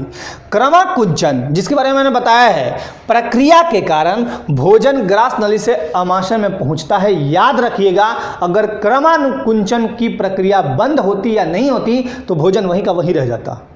यही है, धकेलते रहता है ऐसे कि जाओ आगे बढ़ो, वीर सैनिकों आगे बढ़ो, तब वीर सैनिक आगे बढ़ के अमाशय में आते हैं। अब अमाशय में आते हैं, बेचारे शहीद होने जा रहे हैं। ग्रास नली और अमाशय के बीच एक वाल्व स्फिंक्टर पाया जाता है, एक वाल्व होता है, वाल्व, वो पुनः भोजन को ग्रास नली में जाने से रोकता है। जैसे मान लिया जाए मैंने आपको यहाँ से ऐसे भेजा, अब वो वापस भी तो आ सकता है, तो वहाँ पे ग्रास नली के पास आपका क्या लगा, अमाशय और ग्रास नली के बीच में एक लगा रहता है वाल्व स्फिंक्टर। जैसे ही भोजन गया वो बोलता है बंद हो जाओ। मान लिया हम खाना खाए, तुरंत कोई आके बोला कि नहीं एक मीठा उठाइए ना, फिर मीठा उठाए, तो ये वाला चीज़ बोलता है उसको, मस्तिष्क जो है, मस्तिष्क ही है पूरे बॉडी का नियंत्रण का केंद्र। हमारे मानव शरीर के पूरे बॉडी का नियंत्रण कौन करता है, मस्तिष्क करता है। आज आप सोच लिए कि मेरा दिन बुरा है, पूरा दिन बुरा। आज आप सोच लिए कि मेरा एग्जाम निकल जाएगा, आपका सब कुछ अच्छा, आपका पूरा बॉडी ठीक से काम करे। आज आप सोच लीजिए कि बीमार है, आधा शरीर आपका बीमार हो जाएगा।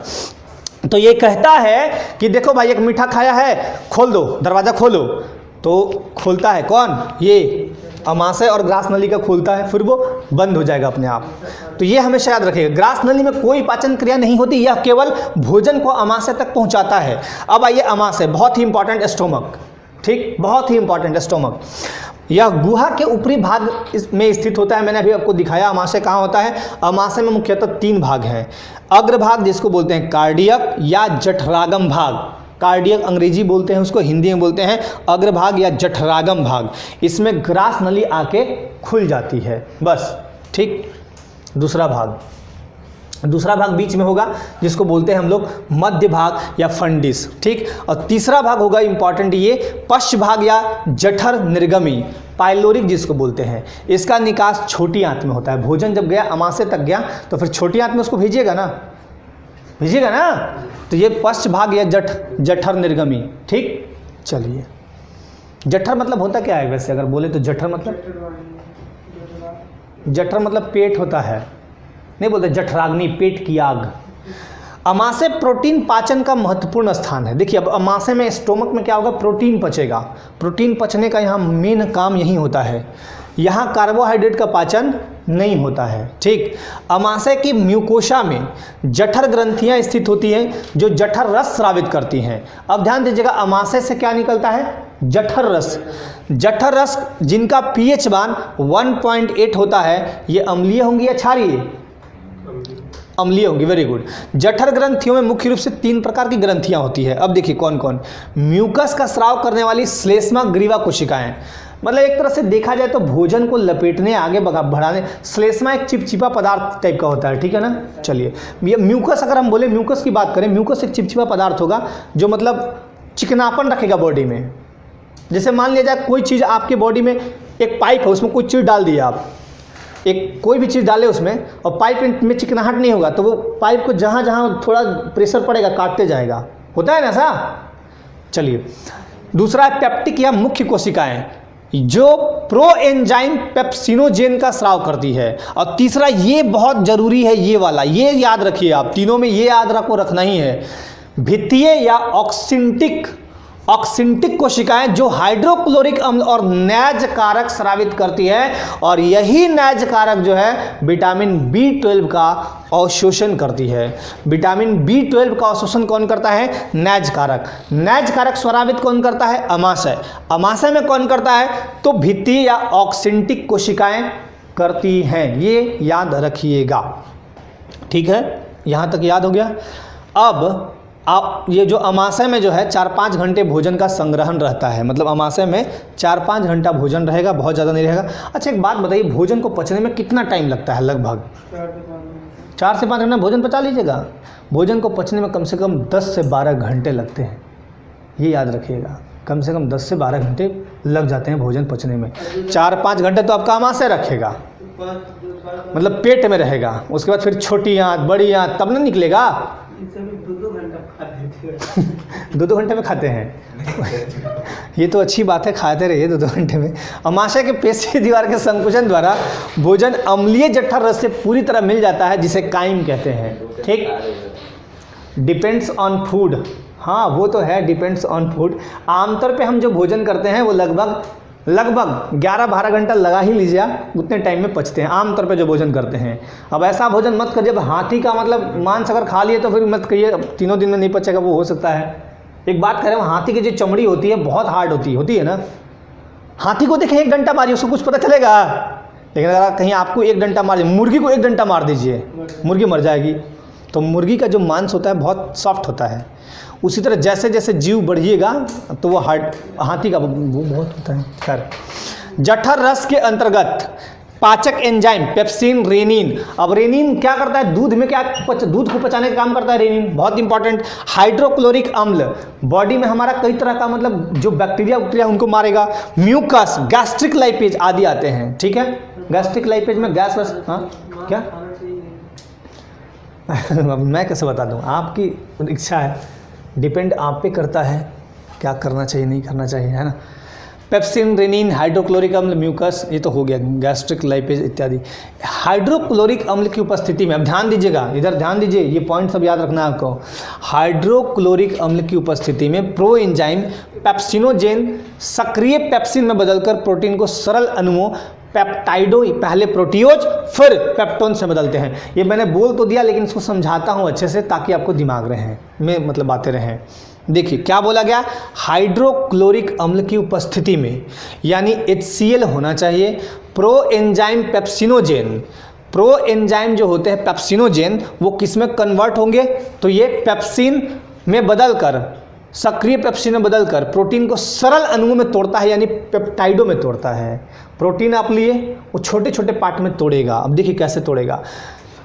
हाइड्रोक्लोरिक अम्ल में पेप्सिनोजेन ये साथ में मिला हुआ है, प्रोटीन का तोड़ क्या कहलाएगा? पेप्टाइड कहलाएगा। ठीक, रेनिन का काम क्या है?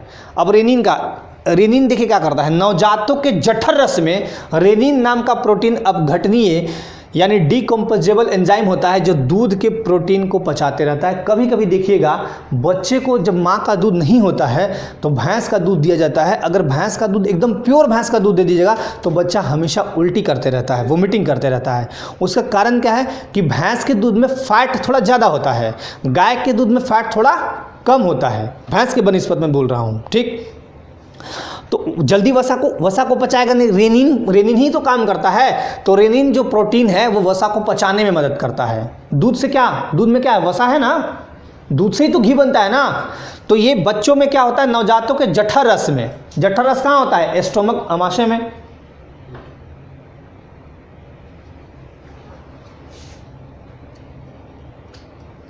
गाय का ही देना है, मैं ऐसा एग्जाम्पल ले रहा हूँ, बता रहा हूँ तो आप लोग सजेशन करने लगते हैं गाय का देना है, दीजिएगा ना, टेंशन मत लीजिए। नवजातों के जठर रस में रेनिन नाम का प्रोटीन जो है वो क्या करता है? अपघटन का काम करता है, जो दूध को पचाता है। ठीक है, जैसे रेनिन है, दूध में उपस्थित क्या होगा? कैसिनोजन, वो केसिन में कन्वर्ट होगा। ठीक, अब गैस्ट्रिक लाइपेज का काम क्या है? वसा का पाचन करके, अब देखिए गैस, अब नहीं बोलते कि गैस हो रहा है,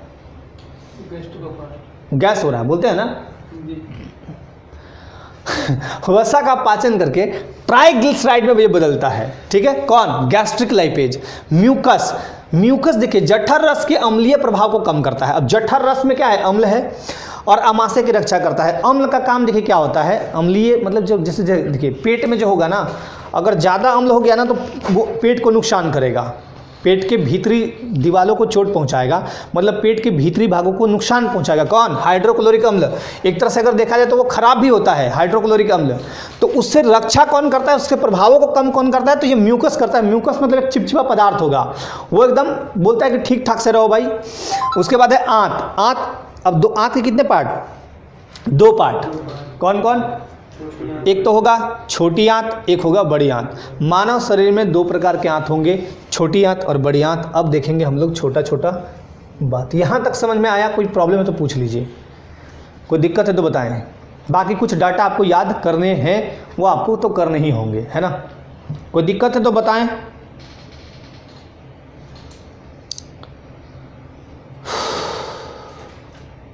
चलिए अब देखिए, छोटी आंत में अमाशय से निकलकर भोजन छोटी आंत में पहुंचता है। अमाशय में भोजन कितने देर रहेगा? 4 से 5 घंटा। Very good.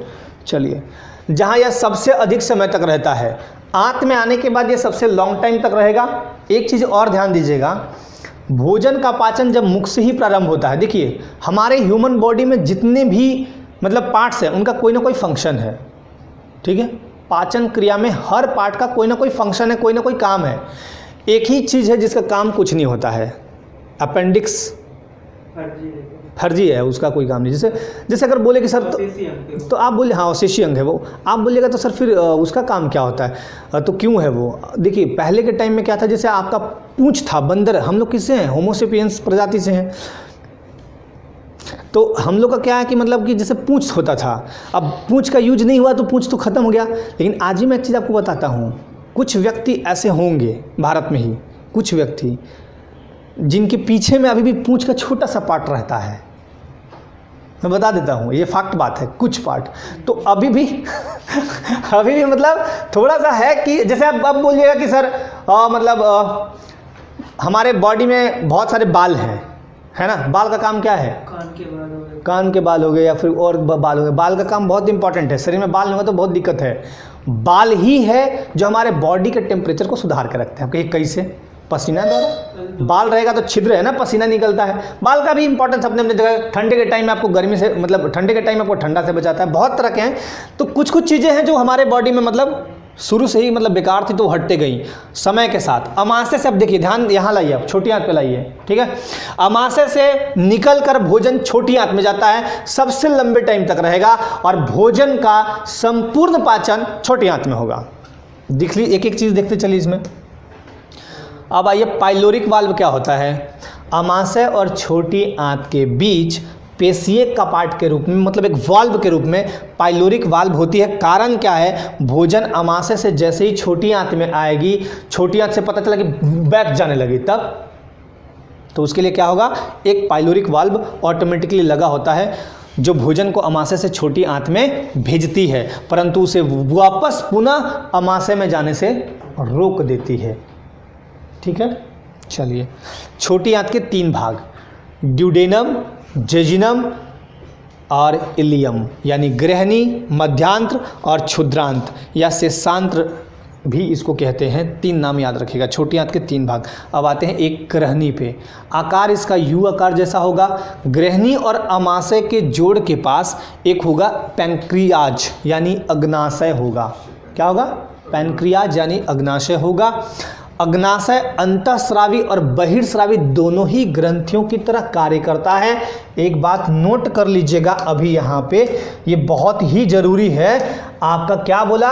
अग्नाशय यानी पैंक्रियाज अंतःस्रावी और बहिर्स्रावी दोनों ही ग्रंथियों की तरह कार्य करता है। मतलब अगर आपसे पूछा जाए कि अंतःस्रावी और बहिर्स्रावी ग्रंथि का एग्जाम्पल इनमें से कौन है, आपका ऑप्शन रहेगा लीवर, आपका रहेगा अग्नाशय, आपका रहेगा अमाशय, आपका रहेगा मान लीजिए कोई भी एक पार्ट और ले लीजिए, तो आप क्या आंसर करिएगा? अग्नाशय। ऐसे क्वेश्चंस पूछे जाते हैं आमतौर पे, ठीक। तो इसलिए मैंने इसको हाईलाइट किया है, ध्यान रखिएगा इस बात का। इसके अंतःस्रावी भाग से इंसुलिन निकलता है और ग्लूकेगॉन नामक हार्मोन मतलब अग्न्याशय रस निकलता है, जो काइम यानी भोजन में मिलता है। अग्न्याशय ट्रिप्सिन एंजाइम का स्राव करता है, जो प्रोटीन को एमिनो अम्ल में बदलने के लिए एक उत्प्रेरक की तरह कार्य करता है। एक बात और आपको बता देते हैं, अंतःस्रावी ग्रंथियों से जो इंसुलिन निकलता है, इंसुलिन की कमी से होता है मधुमेह रोग। मधुमेह रोग को बोलते हैं डायबिटीज रोग, या क्षेत्रीय भाषा में बोले चिनिया रोग भी कह दिया जाता है। अगर ह्यूमन बॉडी में इंसुलिन की कमी हो गई तो कौन सा होगा? मधुमेह रोग। अधिक होने से कैसे, तो नाम उसका कोई थोड़ा लंबा नाम है, मैं बता देता हूँ, अभी दिमाग में नहीं आ रहा है। शुगर इसी को बोलते हैं ना, मधुमेह, चिनिया रोग बोलिए या डायबिटीज बोलिए, यही जो है। तो इंसुलिन की कमी से होगा। अधिकतर से बताता हूँ मैं, अधिकतर से दूसरा होगा। एक चीज़ और, ग्लूकेगॉन नामक अग्न्याशय रस निकलता है, जो काइम यानी भोजन में मिलता है। अग्न्याशय ट्रिप्सिन एंजाइम का स्राव करता है। कौन सा? ट्रिप्सिन एंजाइम का स्राव करता है, जो प्रोटीन को, अब देखिए प्रोटीन आप लिए हैं बॉडी में, एमिनो अम्ल में बदलने के लिए उत्प्रेरक का काम करता है, जगाता है कि चलो बदलो। उत्प्रेरक का मतलब होता है एक तरह से जगाना। अब आगे देखिए, अभी आपको दिखाएंगे। इंसुलिन, टेंशन मत लीजिए, इंसुलिन पे भी आएंगे, इंसुलिन में है आपका फंक्शन। ग्रहनी की दीवारों पर ग्रहनी ग्रंथियां, जिसको बोलते हैं बर्नर्स ग्रंथियां पाई जाती है, जो क्षारीय श्लेष्मा यानी अल्कलाइन म्यूकस का स्राव करती है। ग्रहनी की दीवारों पर ग्रहनी ग्रंथियां पाई जाती हैं, जो क्षारीय श्लेष्मा का मतलब स्राव करती है। अब आते हैं मध्यांत्र में। मध्यांत्र क्या है? छोटी आंत का मध्य भाग, जो लगभग 2.5 मीटर लंबा होता है। कितना होता है? 2.5 मीटर लंबा होता है, ठीक है। कुंडलित नलिका है, आंशिक रूप से पचा भोजन यानी काइम मध्यांत्र में आता है। मध्यांत्र की कुंडलित संरचना के कारण यह आंतरिक भित्ति के पृष्ठीय क्षेत्र में वृद्धि करती है, जिससे भोजन में उपस्थित पोषक पदार्थों का अधिक से अधिक अवशोषण किया जा सके। इसके बाद काइम यानी वो भोजन जो है वो क्षुद्रांत में चला जाता है। इसने क्या कहा? छोटी आंत का आंशिक रूप से जो पचा हुआ भोजन रहेगा, आंशिक मतलब थोड़ा पचा हुआ जो भोजन रहेगा वो कहाँ आएगा? यहाँ आएगा मध्यांत्र में। मध्यांत्र में कुंडलित संरचना के कारण आंतरिक भित्ति के पृष्ठीय क्षेत्र में वृद्धि करता है, जिससे भोजन में जो भी पोषक पदार्थ हैं उनका अधिक से अधिक अवशोषण होने में मदद मिलता है। मतलब एक तरह से देखा जाए, ये जो पार्ट है मध्यांत्र, एक तरह से जो भोजन है, जो आंशिक पचे हुए भोजन थे उनका अधिक से अधिक अवशोषण कराने में काम कौन करता है? तो मध्यांत्र करता है, ठीक है। उसके बाद भोजन कहाँ जाता है? क्षुद्रांत यानी इलियम में जाता है। आंत के तीनों भागों में यह सबसे लंबा भाग होता है, लगभग 3.5 मीटर लंबा होता है। मध्यांत्र में बचे हुए भोजन, बचे हुए पोषक पदार्थ इलियम में अवशोषित होते हैं। जो भी पोषक पदार्थ होंगे वो इलियम में अवशोषित होते हैं। यहाँ पाचन प्रक्रिया पूर्ण होने के बाद भोजन यानी काइम का बचा भाग बड़ी आंत में चला जाता है। छोटे आंत की लंबाई लगभग 6 से 7 मीटर होती है, ठीक है। तथा आहार नाल का सबसे लंबा भाग छोटी आंत होती है। छोटी आंत में प्रोटीन, वसा, कार्बोहाइड्रेट का पूर्ण रूप से पाचन होता है और पाचन की लगभग सारी क्रियाएं यहीं संपन्न हो जाती है। आंत जो है, छोटी आंत, पचे हुए पोषक पदार्थों को अवशोषित कर इन्हें रुधिर और लसिका में मिश्रित करती है, ठीक है। रुधिर यानी ब्लड में मिश्रित करके इनको भेज देती है। चलिए भाई, अब हम दिखाते हैं आपको पाचन होता कैसे है। ये तो छोटी आंत के कितने थे? 3 पार्ट थे। कितने पार्ट थे? 3 पार्ट। देखिए, छोटी आंत में भोजन के आते ही इसमें 3 पाचक रस, पित्तरस, अग्न्याशय रस और आंत रस मिल जाते हैं, जिसके बारे में शुरू में बताया गया था आपको। पित्तरस को बोलते हैं बाइल जूस। यह हर एक रंग का क्षारीय द्रव है, जो यकृत द्वारा स्रावित और पित्ताशय यानी गॉल ब्लैडर में संचित रहता है। यकृत क्या करता है? पित्तरस यानी बाइल जूस का स्राव करता है यकृत, ठीक है ना। प्रतिदिन लगभग 600 मिलीलीटर मतलब पित्तरस यानी बाइल जूस स्रावित होते रहता है, और इसको एक ब्लैडर होता है जिसको बोलते हैं गॉल ब्लैडर यानी पित्ताशय, वो संचित करके रख लेता है, ठीक। पित्तरस में कोई पाचक एंजाइम तो नहीं होता, लेकिन वसा का पाचन यहाँ हो जाता है। वसा जो तेलीय चीज़ खाते हैं। अच्छा, एक है वसा का इमल्सीकरण किसे कहते हैं? हाँ, टूटना, वो ठीक है। पित्तरस में उपस्थित 2 लवण, सोडियम ग्लाइकोकोलेट और सोडियम टोरोकोलेट, ये सब आपको याद रखने हैं। ठीक, क्या बोला? सोडियम ग्लाइकोकोलेट और सोडियम टोरोकोलेट, ये भोजन के वसा को जल के साथ मिलाकर छोटे छोटे अणुओं में तोड़ देते हैं। ठीक, इसी को बोलते हैं वसा का इमल्सीकरण। एक बार फिर से, पित्तरस में उपस्थित दो लवण होते हैं, एक तो सोडियम ग्लाइकोकोलेट और दूसरा सोडियम टोरोकोलेट। ये भोजन में जो वसा है उनको जल के साथ मिलाकर और छोटे छोटे पार्ट में तोड़ देते हैं, इसे ही कहते हैं वसा का इमल्सीकरण। और एक चीज़ और याद रखिएगा, वसा में घुलनशील विटामिन ए, डी, ई, के, इसको याद, सबको याद है? याद है? वसा में घुलनशील विटामिन ए, डी, ई, के, और जल में घुलनशील विटामिन, जल में WBC, WBC। ऐसे याद रखिए। आपको एक तरीका और बताते हैं। जल मतलब होता है पानी। भूमिका चावला एक हीरोइन है, भूमिका चावला। तो भूमिका चावला डेली नहाती है टब में घुस के, ठीक है। भूमिका चावला डेली टब में घुस जाती है, नहा लेती है। बी से भूमिका, सी से चावला, टब में घुसी, नहा ली, जल में घुलनशील विटामिन BC। और मैं आपको एक चीज़ और बताता हूँ, अधिक वसा का सेवन कोई भी मत कीजिएगा। वसा किससे मिलते हैं? तैलीय चीज़, घी खाइए, उससे मिलेंगे। जितने भी आप ये कौन सा खाते हैं, पिज़्ज़ा, बर्गर और ये सब खाते रहते हैं ना, अगड़म बगड़म चीज़ें, जो भी जो ठेले पे बिकते हैं या फिर होटल्स में जाके आप खाते हैं, एग रोल वगैरह, जो भी मतलब हो गया, वो वसा उससे बहुत ज़्यादा मिलेगा। और वसा जो है, अगर वसा आपके बॉडी में थोड़ा ज़्यादा होगा तो फैट हो जाएगा। फैट मतलब मोटा हो जाएगा। मोटापा सभी बीमारियों की जड़ है, इसलिए आपको वसा अधिक नहीं लेना चाहिए। तो वसा अधिक नहीं लेना चाहिए, अधिक। इसको पढ़िए, क्या पढ़िएगा? अधिक ही तो लिखा हुआ है, ADE के अधिक। सर तो घी तो ये कहाँ है? घी में तो वसा मिलता है, क्या मिलता है? इतना नहीं सर, तो अगर खाओगे और सो जाओ तो ये है। सीधी सी बात ये बोलिए ना कि सर मैं घी खाता हूँ, किसी तरह बचा लीजिए मुझे आप। घी तो खाते हैं ना आप? खाते हैं ना? शुरू से। इसलिए तो आप ये बात बोल रहे हैं। मतलब डॉक्टर के पास जाएं और डॉक्टर को ये कहें, डॉक्टर साहब आप एक बात कह दीजिए ना, घी से कोई दिक्कत नहीं है, तो कैसे का डॉक्टर कह देंगे? घी से दिक्कत तो है ही। आप वसा ज़्यादा मत लीजिए ना, चाहे कोई भी चीज़ में हो, तेल में हो, घी में हो, है ना, कोई भी, बस तैलीय चीज़ ज़्यादा नहीं खाना चाहिए। तो वसा आपको अधिक नहीं लेना है। और ADE के अधिक, तो वसा में घुलनशील विटामिन 4 हो गए अधिक ADE के। एक चीज़ और, विटामिन की बहुत इंपॉर्टेंट है, किसके लिए काम करता है ये? बाकी तो विटामिन में हम पढ़ाएंगे पूरा खुल के, टेंशन मत लीजिए। रक्त के थक्का को ये जमा कर देता है, ब्लड क्लॉटिंग। ये नहीं होगा तो बड़ा दिक्कत हो जाएगा, ठीक है ना। चलिए, खैर ये बातें बाद में करेंगे, अभी दिमाग में बता दिया। तो ये क्या करता है? वसा में घुलनशील विटामिन जो ADE के हैं, उनके अवशोषण में पित्तरस की प्रमुख भूमिका होती है। ठीक, चलिए, क्योंकि यहाँ पे वसा वाला बात चल रहा था, पित्तरस। अब आइए, पित्तरस में उपस्थित जो होता है पित्तवर्णक यानी बाइल पिगमेंट जो है, वो दो होते हैं, बिलिरुबिन और बिलिवर्डिन।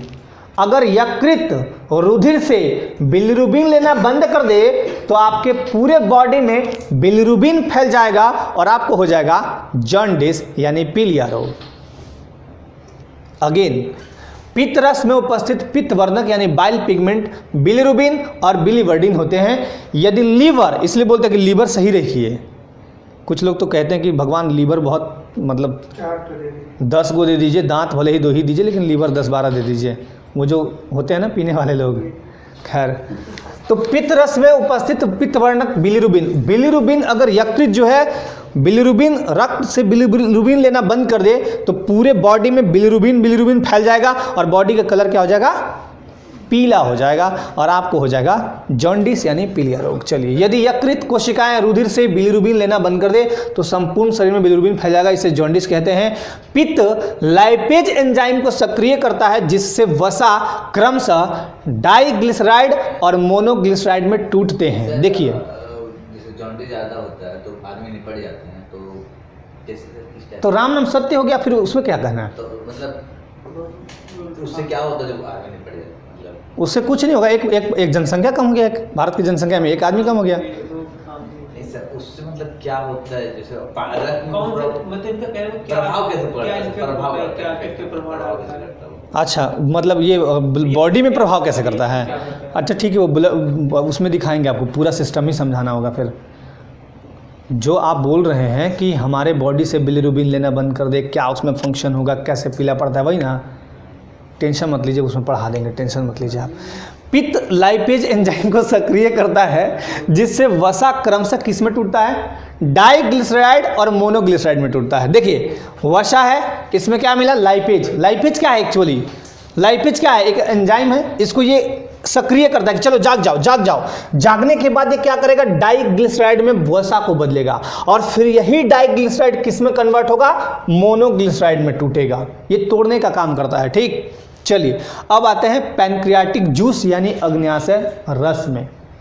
इसमें कार्बोहाइड्रेट, वसा, प्रोटीन आदि सभी के पाचन के लिए पाचक एंजाइम होते हैं। मतलब हम कहें कि संपूर्ण पाचक, मतलब डाइजेस्टिव सिस्टम कह दे इसको, कंप्लीट डाइजेस्टिव सिस्टम नहीं, सॉरी, जूस, मतलब इसे पूर्ण पाचक रस कह सकते हैं अग्न्याशय रस को। अग्न्याशय रस को हम क्या बोलेंगे, पूर्ण पाचक रस, क्योंकि इसमें कार्बोहाइड्रेट, वसा, प्रोटीन आदि सभी पाचन के लिए पाचक एंजाइम्स होते हैं, अतः इसे पूर्ण पाचक रस कहा जाता है। अग्न्याशय रस हल्का क्षारीय, यानी जिसका मान होता है लगभग 7.5 से 8.3 तक होता है। अग्नाशी कोशिकाओं द्वारा ये स्रावित होता है। इसमें 98% जल और 2% एंजाइम और लवण यानी सोडियम बाइकार्बोनेट। एक चीज़ और मैं बता देता हूँ, यहाँ पे बहुत बार पूछा गया एग्जाम्स में क्वेश्चन, ये आप समझ लीजिएगा। सॉरी, ये समझ लीजिएगा अच्छे से।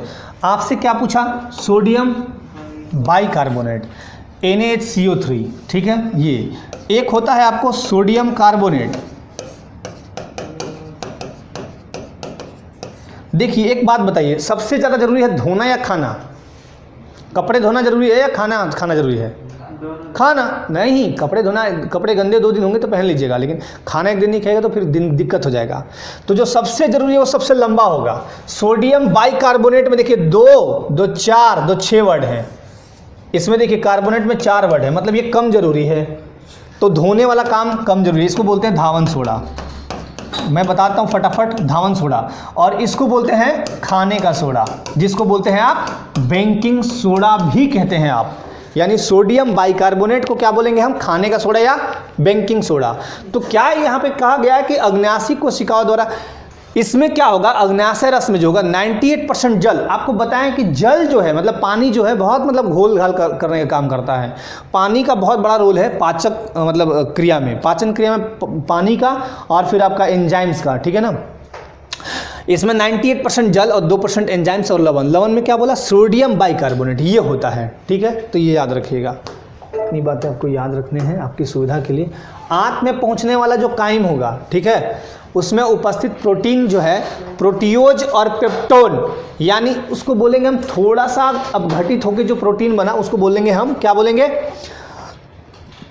अग्न्याशय रस के प्रोटीन अपघटनीय एंजाइम इस प्रकार काम करते हैं। देखिए कैसे काम करेंगे। मान लीजिए प्रोटीन है, प्रोटीन, प्रोटियोज और पेप्टोन्स। एक तो हो गया प्रोटीन डायरेक्ट, और दूसरा हो गया थोड़ा सा विघटित रूप, जिसको हम बोलेंगे पेप्टोन और प्रोटियोज। इसमें क्या मिला, इसमें कौन सा एंजाइम मिला, ट्रिप्सिन मिला, या काइमोट्रिप्सिन मिला, या कार्बोक्सी पेप्टिडेज मिला। ये अगर मिल गया तो ये इसको कन्वर्ट करके, मतलब प्रोटीन को तोड़ के डाइपेप्टाइड में कन्वर्ट करेगा। क्लियर, ये फॉर्मूले पूछे जा सकते हैं, वैसे पूछते तो नहीं है ऐसे, लेकिन आपको ये दिमाग में रखना है कि कैसे आपका आंत में जब काइम जब पहुंचता है तो वहाँ प्रोटीन कैसे टूटता है। प्रोटीन एक तो हुआ प्रोटीन, दूसरा हुआ प्रोटीन का थोड़ा टूटा रूप, जिसको बोलते हैं पेप्टोन या प्रोटियोज। इसमें जब ये एंजाइम मिलेगा, कौन सा, ये अपघटन का काम करता है। अपघटन मतलब तोड़ने का काम करता है। ट्रिप्सिन या काइमोट्रिप्सिन या कार्बोक्सीपेप्टिडेज, तो ये डाइपेप्टाइड में कन्वर्ट होके और चीज़ों को तोड़ देगा, प्रोटीन्स को तोड़ेगा। काइम के कार्बोहाइड्रेट, अब काइम में जो है, मतलब भोजन का जो पार्ट है, जो भोजन जा रहा है उसको क्या बोलते हैं, काइम। तो उस काइम में कार्बोहाइड्रेट भी जाएगा, वसा भी जाएगा, प्रोटीन भी जाएगा, सब कुछ जाएगा ना। सबको तोड़ेंगे तब तो हम अवशोषण कर पाएंगे। हमारा जो आंत है, आंत के बाद जब सारा कुछ हो जाएगा, जब पाचन क्रिया पूर्ण हो जाएगी लगभग, तब तो अवशोषण करेंगे ना, समझ रहे हैं ना। काइम के कार्बोहाइड्रेट अग्न्याशी एमाइलेज द्वारा डाइसेकेराइड में जल अपघटित होते हैं। देखिए कैसे होगा, जैसे स्टार्च है, मान लीजिए कार्बोहाइड्रेट का ही प्रकार है स्टार्च, जैसे स्टार्च पॉलीसेकेराइड है। पॉलीसेकेराइड मतलब एक बड़ा पार्ट, सिंपल हम समझा देते हैं, एक बड़ा पार्ट है, ठीक। इसमें क्या मिला, एमाइलेज मिला। एमाइलेज जब मिला तो घुल घाल के इसको तोड़ के छोटा छोटा टुकड़ा रूप में रखा और उसी छोटे टुकड़े को क्या बोलेंगे, डाइसेकेराइड। यानी कार्बोहाइड्रेट जो था वो बड़े रूप में था, इसमें एमाइलेज मिला, तोड़ के क्या कर दिया, डाइसेकेराइड यानी छोटे रूप में कर दिया। अग्न्यासी रस के न्यूक्लियस, क्या बोले, अग्न्यासी रस के न्यूक्लियस है, न्यूक्लियस नहीं है, न्यूक्लियस मतलब केंद्रक हो जाएगा ना, न्यूक्लियस न्यूक्लिक अम्लों को न्यूक्लियोटाइड और न्यूक्लियोसाइड में पचाते हैं। ये थोड़ा बहुत इंपॉर्टेंट चीज़ है, ये भी आपको याद रखना चाहिए। न्यूक्लिक अम्ल, इसमें क्या मिलाए हम, न्यूक्लियस, तो ये फिर किस में कन्वर्ट हुआ, न्यूक्लियोटाइड, फिर इससे किस में कन्वर्ट हुआ, न्यूक्लियोसाइड, ठीक है।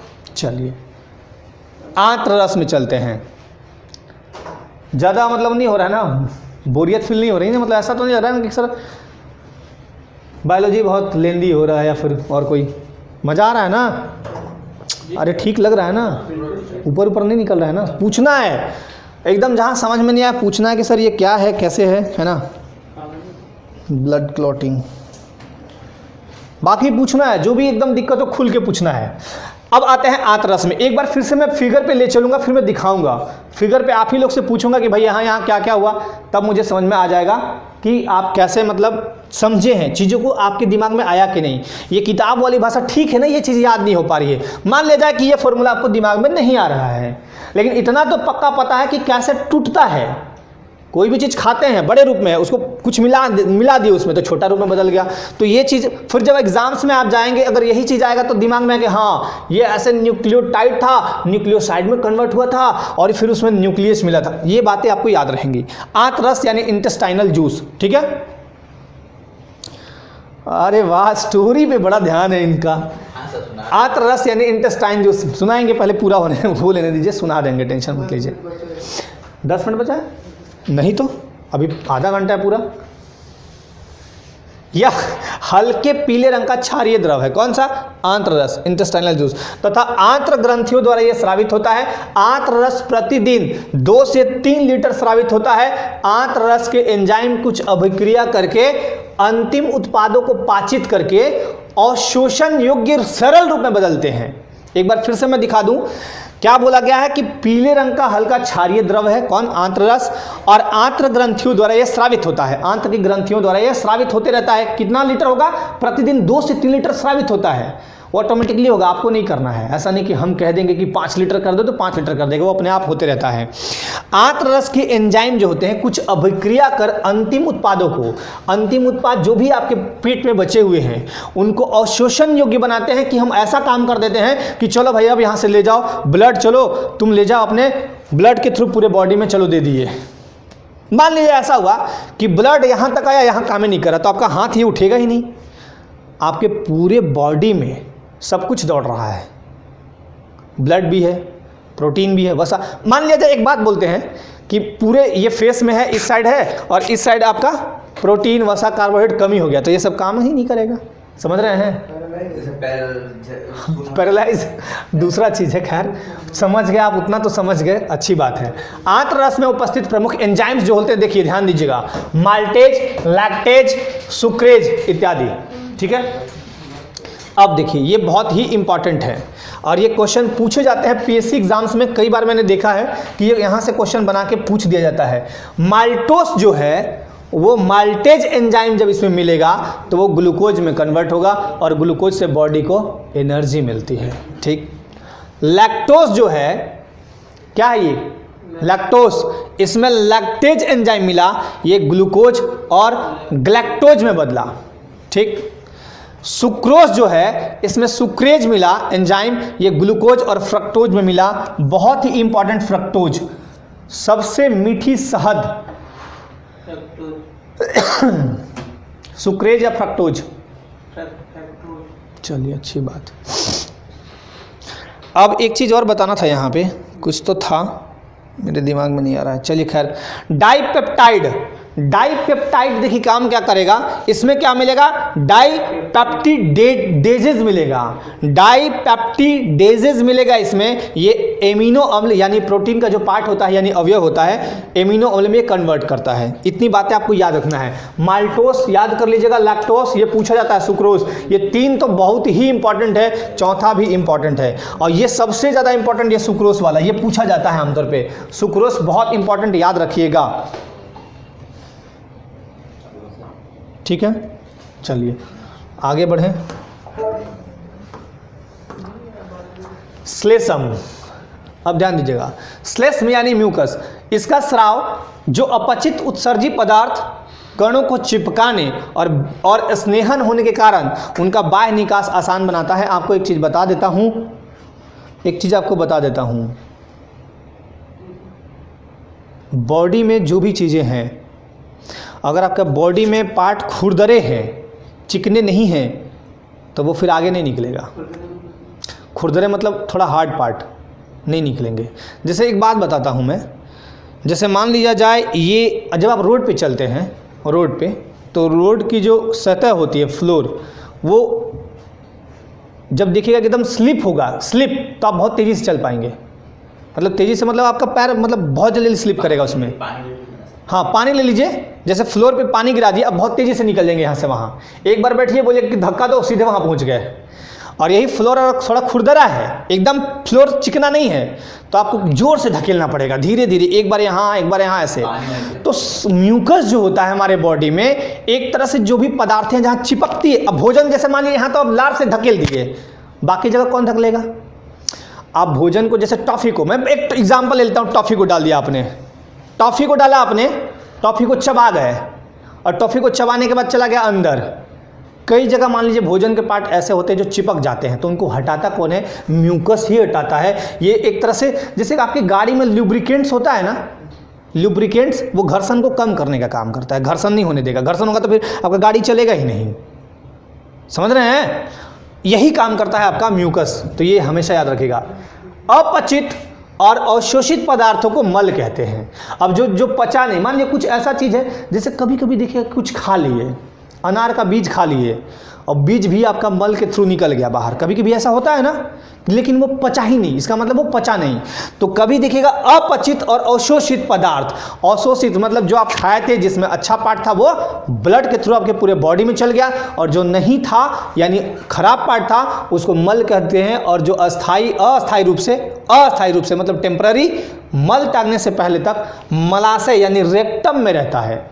जैसे और सबका तो पाचन हो जाता है।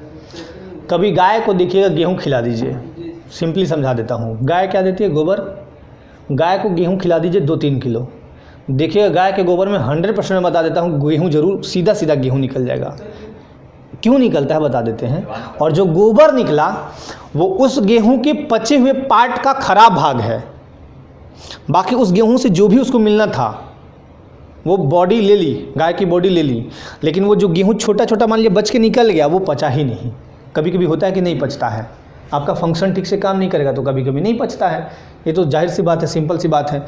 अब देखिए कहाँ रहेगा, मल त्यागने से पहले कहाँ तक रहेगा? मलाशय में, और फिर मलाशय के थ्रू ये गुदा यानी एनस द्वारा बाहर निकल जाता है। बड़ी आंत के 3 भाग। बड़ी आंत का काम पचाने में नहीं होता है, केवल बस एक ही होता है, जल का अवशोषण करता है ये बड़ी आंत, और जल का अवशोषण करने के साथ साथ फिर मलाशय के थ्रू ये बाहर निकालती है। अब देखिए इसके 3 भाग हैं, अंधनाल या उंडुक। अब उंडुक नाम सुना था आपने? नहीं, ये तो सुना होगा, सीकम जिसको बोलते हैं, सीकम सुना है लेकिन उंडुक नहीं सुना है। और कभी आपसे पूछा कि उंडुक किसे कहते हैं, तो ये गड़बड़ है, ये याद रखना है आपको। कोलन यानी बृहदान्त और मलाशय यानी रेक्टम। छोटी आंत तथा बड़ी आंत के जोड़ पर एक छोटी सी नली होती है जिसे सीकम कहते हैं। छोटी आंत और बड़ी आंत के जोड़ पर एक छोटी सी नली होगी जिसे क्या कहते हैं? सीकम कहते हैं, ठीक है। सीकम यानी उंडुक के शीर्ष पर मुड़ी और कुंडलित 2 इंच लंबी संरचना जिसको बोलते हैं क्रीमी रूप परिशेषिका यानी ये वर्मीफॉर्म अपेंडिक्स। आहार नाली में इसका कोई काम नहीं होता है।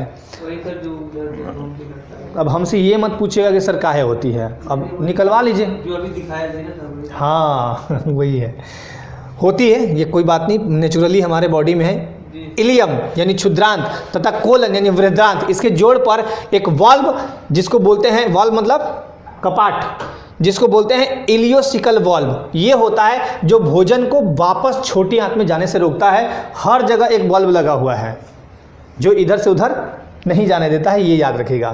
तो कौन सा है? इलियोसिकल वाल्व पाया जाता है। अब आइए सहायक या संबद्ध पाचक ग्रंथियां।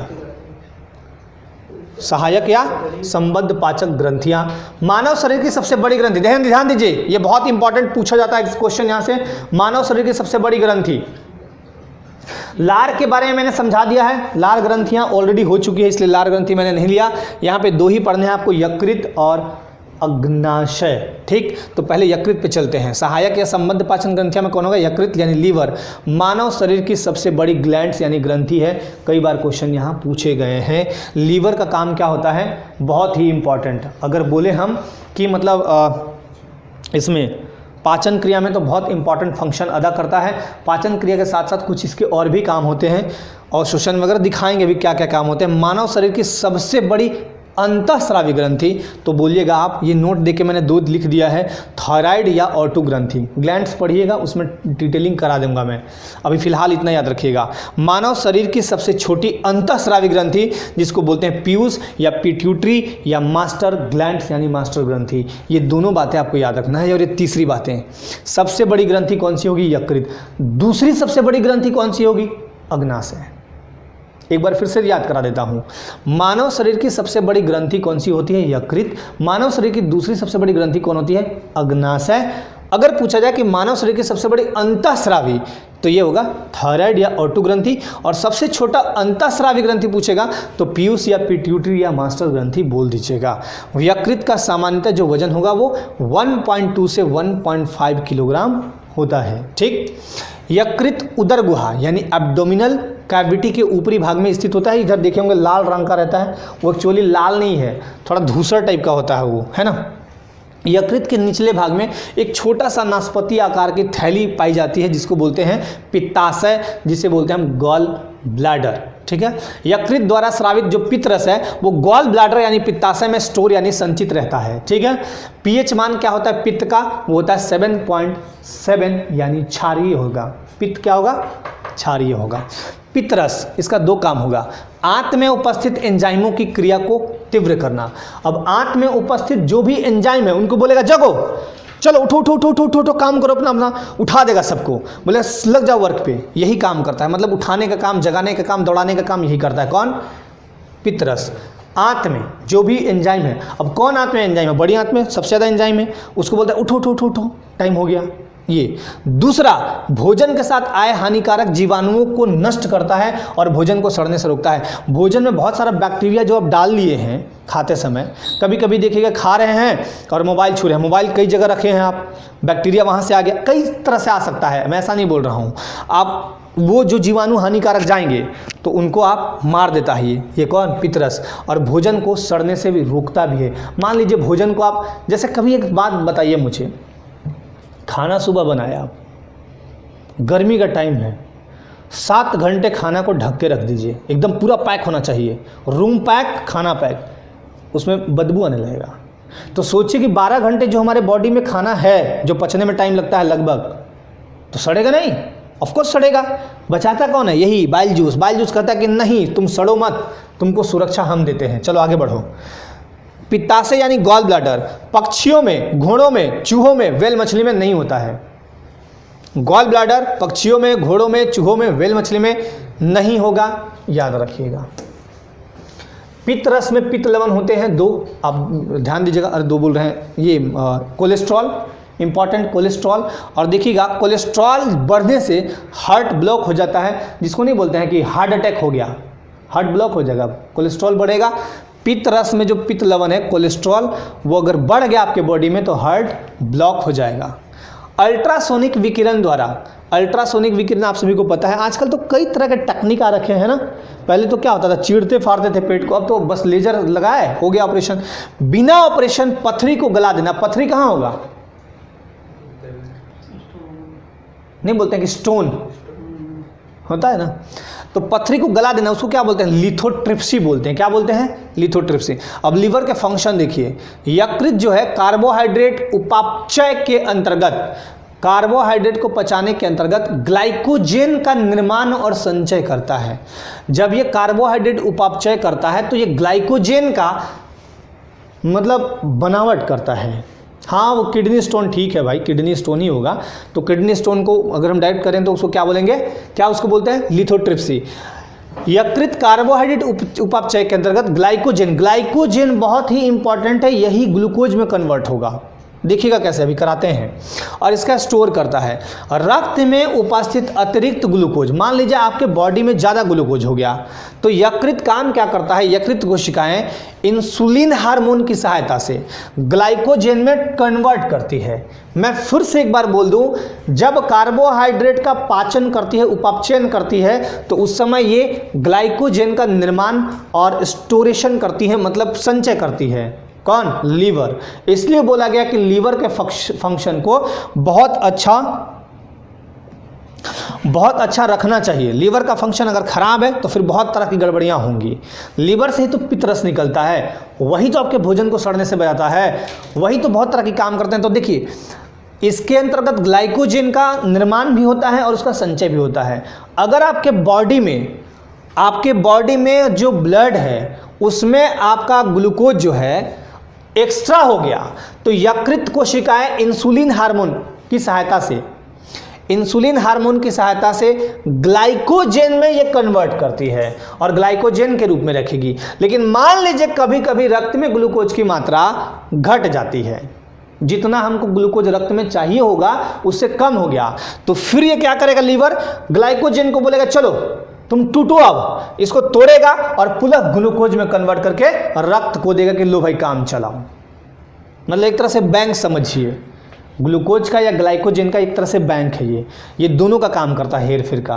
ठीक है, बातें समझ में आ गई। मैंने क्या बोला, रक्त में इंसुलिन की मात्रा अगर कम होती है तो क्या होगा, डायबिटीज होगा, ये भी याद रखिएगा। विटामिन ए और डी, लोहा, देखिए यकृत जो है वो वसा, विटामिन ए और डी, लोहा तथा खनिज पदार्थों का भी संचय करके अपने पास रखता है। अमोनिया जैसे विषैले पदार्थ, अमोनिया आप सभी को पता है कि बड़े खतरनाक होते हैं, बहुत खतरनाक होता है अमोनिया, एक तरह से देखा जाए तो अमोनिया खतरनाक और विषैले पदार्थ होते हैं हमारे बॉडी में। यकृत जो है वो उसको यूरिया में कन्वर्ट करता है, यही यूरिया फिर बाद में यूरिन बन के निकलता है हमारे बॉडी से, उत्सर्जन तंत्र में आप पढ़िएगा। यकृत कोशिकाओं द्वारा हिपैरिन क्या है, थक्का रोधी प्रोटीन है। ये ब्लड में देखिए हिपैरिन एक्चुअली क्या है, एक प्राकृतिक प्रोटीन है। प्राकृतिक प्रोटीन देखिएगा ब्लड में, जैसे मानव का ये ब्लड है चल रहा है, ब्लड कहाँ है, शरीर के अंदर या बाहर, अंदर है, वायु के संपर्क में है कि नहीं, बाहरी वायुमंडल के संपर्क में नहीं है, बाहरी वायुमंडल के संपर्क में अंदर का ब्लड नहीं है, याद रखिएगा। तो अंदर ब्लड में थक्का जमाने का काम हिपैरिन करता है। बाहर अंदर जो है ब्लड में थक्का जमाने का काम कौन करेगा, हिपैरिन करता है। हिपैरिन जैसे ही हवा के संपर्क में आएगा काम करना बंद कर देगा, यानी जैसे ही आपका ब्लड हाथ कटता है, ब्लड निकलेगा तो हिपैरिन तो हवा के संपर्क में आ गया तो रोकेगा नहीं, बहने देगा। ठीक, चलिए। यकृत मृत आरबीसी को नष्ट करता है। जो आरबीसीज होते हैं, रेड ब्लड सेल होते हैं, यानी लाल रक्त कणिकाएं, कोशिकाएं जो भी कहिए, उनको नष्ट करता है ना। मृत कोशिका जो, जैसे मान लीजिए कुछ कोशिका है मर गई तो उनको बोलेगा चलो ख़त्म कर दो इसको। ठीक, मृत आरबीसी यकृत द्वारा, जो अब जो मरे हुए आरबीसी हैं यकृत द्वारा पित्तवर्णक बिलिरुबिन तथा बिलिवर्डिन में अपघटित हो जाते हैं, उसमें बदल जाते हैं। किसमें, बिलिरुबिन और बिलिवर्डिन। यकृत भ्रूण मतलब इम्ब्रो में आरबीसी का निर्माण भी करता है, ये भी आप याद रखिएगा। यकृत द्वारा प्रोथ्रोम्बिन और फाइब्रिनोजेन नामक प्रोटीन का स्रवण होता है, संग्रह और संश्लेषण होता है। अब फाइब्रिनोजेन का काम क्या होता है, रक्त का थक्का जमाने में ये उपयोगी होता है। ये एक प्रोटीन है जो विटामिन के, अब विटामिन के जब पढ़िएगा वहाँ बताऊंगा मैं पूरा इसका फंक्शन कैसे काम करते हैं ये, है ना। तो उनका प्रोथ्रोम्बिन और फाइब्रिनोजेन का संग्रह और संश्लेषण करता है लीवर। लंबे समय तक शराब सेवन करिएगा, हेपेटाइटिस बी और सी का संक्रमण अगर आपको हो रखा है तो उसके कारण आपको यकृत सिरोसिस नामक रोग भी हो जाता है। अब आते हैं अग्नाशय यानी पैनक्रियाज। मानव शरीर की दूसरी सबसे लंबी या दूसरी सबसे बड़ी ग्रंथि है, मैंने आपको बताया है। यह एक अंतःस्रावी यानी नालिका विहीन तथा बाह्यस्रावी दोनों प्रकार की ग्रंथि मानी जाती है। ठीक, सी आकार का अग्नाशय ग्रहणी के पास स्थित होता है। इसका आकार कैसा है? सी जैसा है एकदम। कहाँ होता है? ग्रहणी के पास स्थित होता है। कौन? अग्नाशय। अग्नाशय का एक भाग जो है वो लैंगरहैंस की द्वीपिका, ये तो बहुत इंपॉर्टेंट है, आइसलेट्स ऑफ लैंगरहैंस कहलाता है। यहीं से बीटा कोशिका, अब यहाँ अल्फा, बीटा, गामा, डेल्टा सब कोशिका निकलता है। तो बीटा कोशिका से इंसुलिन हार्मोन स्रावित होता है, अल्फा कोशिका से ग्लूकेगॉन हार्मोन स्रावित होता है, डेल्टा कोशिका से क्रमशः सोमैटोस्टेटिन हार्मोन स्रावित होता है। एक बार फिर से, अल्फा कोशिका से ग्लूकेगॉन, बीटा कोशिका से इंसुलिन हार्मोन स्रावित होता है। कहाँ? किसमें? अग्नाशय। इंसुलिन रक्त में शर्करा की मात्रा को निर्धारित करता है। इसके अल्प श्रवण से मधुमेह यानी डायबिटीज रोग होता है। आपने जो पूछा था, इसके अति श्रवण से जो रोग होगा, रक्त में ग्लूकोज की मात्रा कम हो जाएगी। तो इसके अधिक श्रवण से, मतलब इंसुलिन का जब अतिस्राव होगा, अतिस्राव मतलब ज़्यादा स्राव होगा, तो हाइपोग्लाइसीमिया रोग होता है। और मैं इनको धन्यवाद देना चाहता हूँ, मैं अभी कमेंट तो नहीं देखा, पहले देखा था एक बार। हाइपोग्लाइसीमिया, आशा अग्रावत, बहुत बहुत धन्यवाद आपको, आपने पढ़ा है, आपको पता है हाइपोग्लाइसीमिया रोग होता है इंसुलिन की अधिक स्रवण से। क्या होगा? रक्त में ग्लूकोज की मात्रा कम हो जाएगी। अब रक्त में ग्लूकोज की मात्रा कम होती है तो एक तो था ग्लाइकोजन, ग्लाइकोजन किस में कन्वर्ट होता है? ग्लूकोज में। तो हो सकता है ग्लाइकोजन उतना ग्लूकोज में कन्वर्ट नहीं हुआ, तब आपका ये सब चीज़ें होती हैं, ये चीज़ें हो जाती हैं, मतलब वो लीवर का एक फंक्शन है, याद रखिएगा। अब हाइपोग्लाइसीमिया रोग किसको होगा? मतलब जो होगा वो रोगी को क्या होगा? तो उसको दो चीज़ होगा, पहला दृष्टि क्षमता प्रभावित होगा, आँख का क्षमता, और दूसरा जनन क्षमता प्रभावित हो जाएगा उससे। ठीक है, चलिए, इंसुलिन की खोज किसने की थी? तो इंसुलिन की खोज की थी 1921 में बेंटिंग और बेस्ट ने, ये भी याद रखिएगा। अब ग्लूकेगॉन हार्मोन के बारे में थोड़ा सा समझ लीजिए। यह ग्लाइकोजेन को ग्लूकोज में बदलने में मदद करता है, अपने से थोड़े बदल देगा, ठीक है, लीवर है, लेकिन ग्लूकेगॉन हार्मोन का काम क्या है कि ग्लाइकोजेन को ये ग्लूकोज में कन्वर्ट करता है। इतनी बातें आपको याद रखनी है। अब देखिए, यही है आपका पित्ताशय का एक भाग दिखाया गया है, आप देख लीजिए एक बार। ये है आपका पित्ताशय यानी गॉल ब्लैडर। ये है ये आपका गॉल ब्लैडर, किसके जैसा है? ये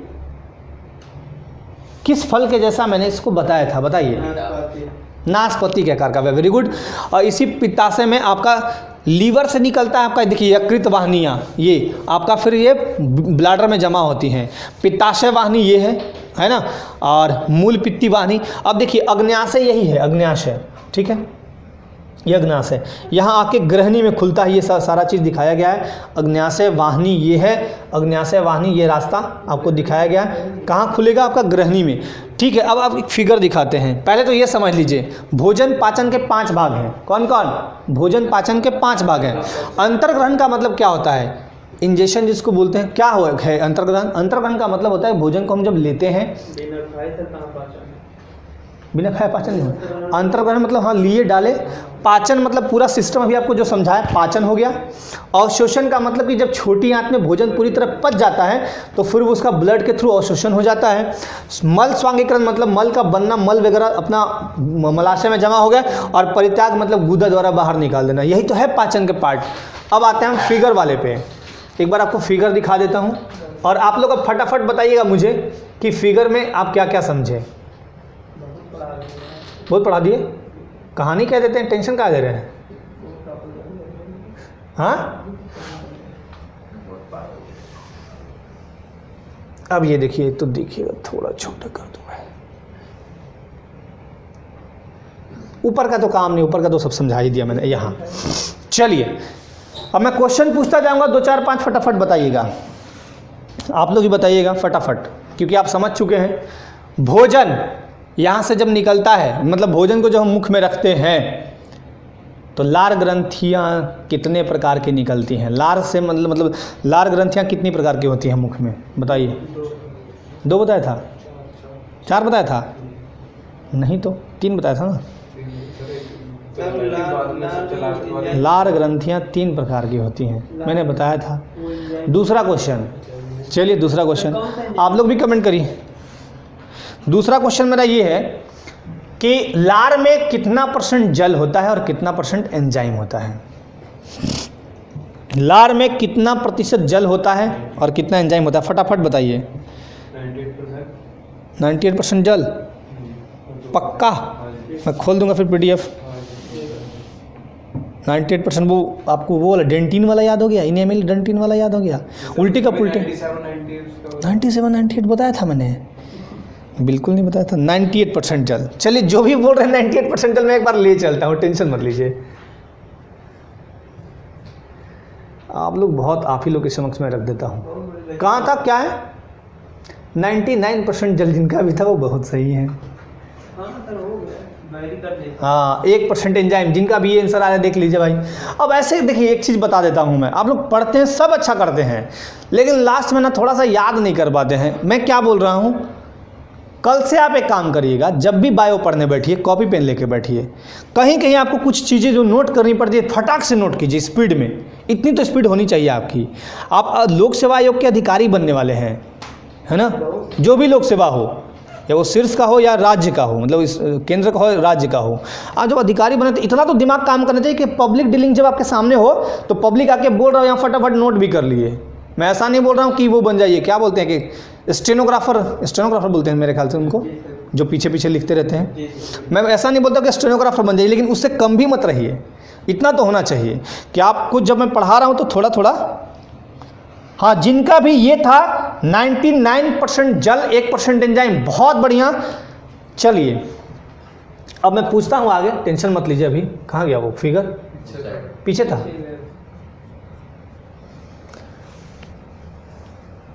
चलिए अब मैं पूछता हूँ, अब भोजन जब यहाँ से आगे गया, एक यहाँ पे चीज़ होता है जो भोजन को मतलब श्वास नली में जाने से रोकता है, उस चीज़ का नाम बताइए। एक होता है कुछ, मैं चीज़ लूँगा, नाम नहीं लूँगा। सही है भाई, जो भी बोल रहे हैं मैं नाम ले लूँगा, टेंशन मत लीजिए। चलिए बताइए क्या ऐसा चीज़ होता है जो हमारे भोजन को श्वास नली में जाने से रोक देता है। मैं उसको चीज़ बोलूँगा, नाम में आप लोग पकड़ लेंगे।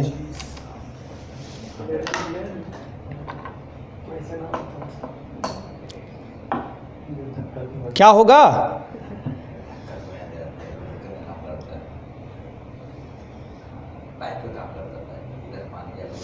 वाल्व था, कुछ नाम याद नहीं आ रहा है। वाल्व नहीं था, एपिग्लॉटिस था वो, एपिग्लॉटिस, है ना? तो याद रखिएगा, थोड़ा याद रखा कीजिए एपिग्लॉटिस।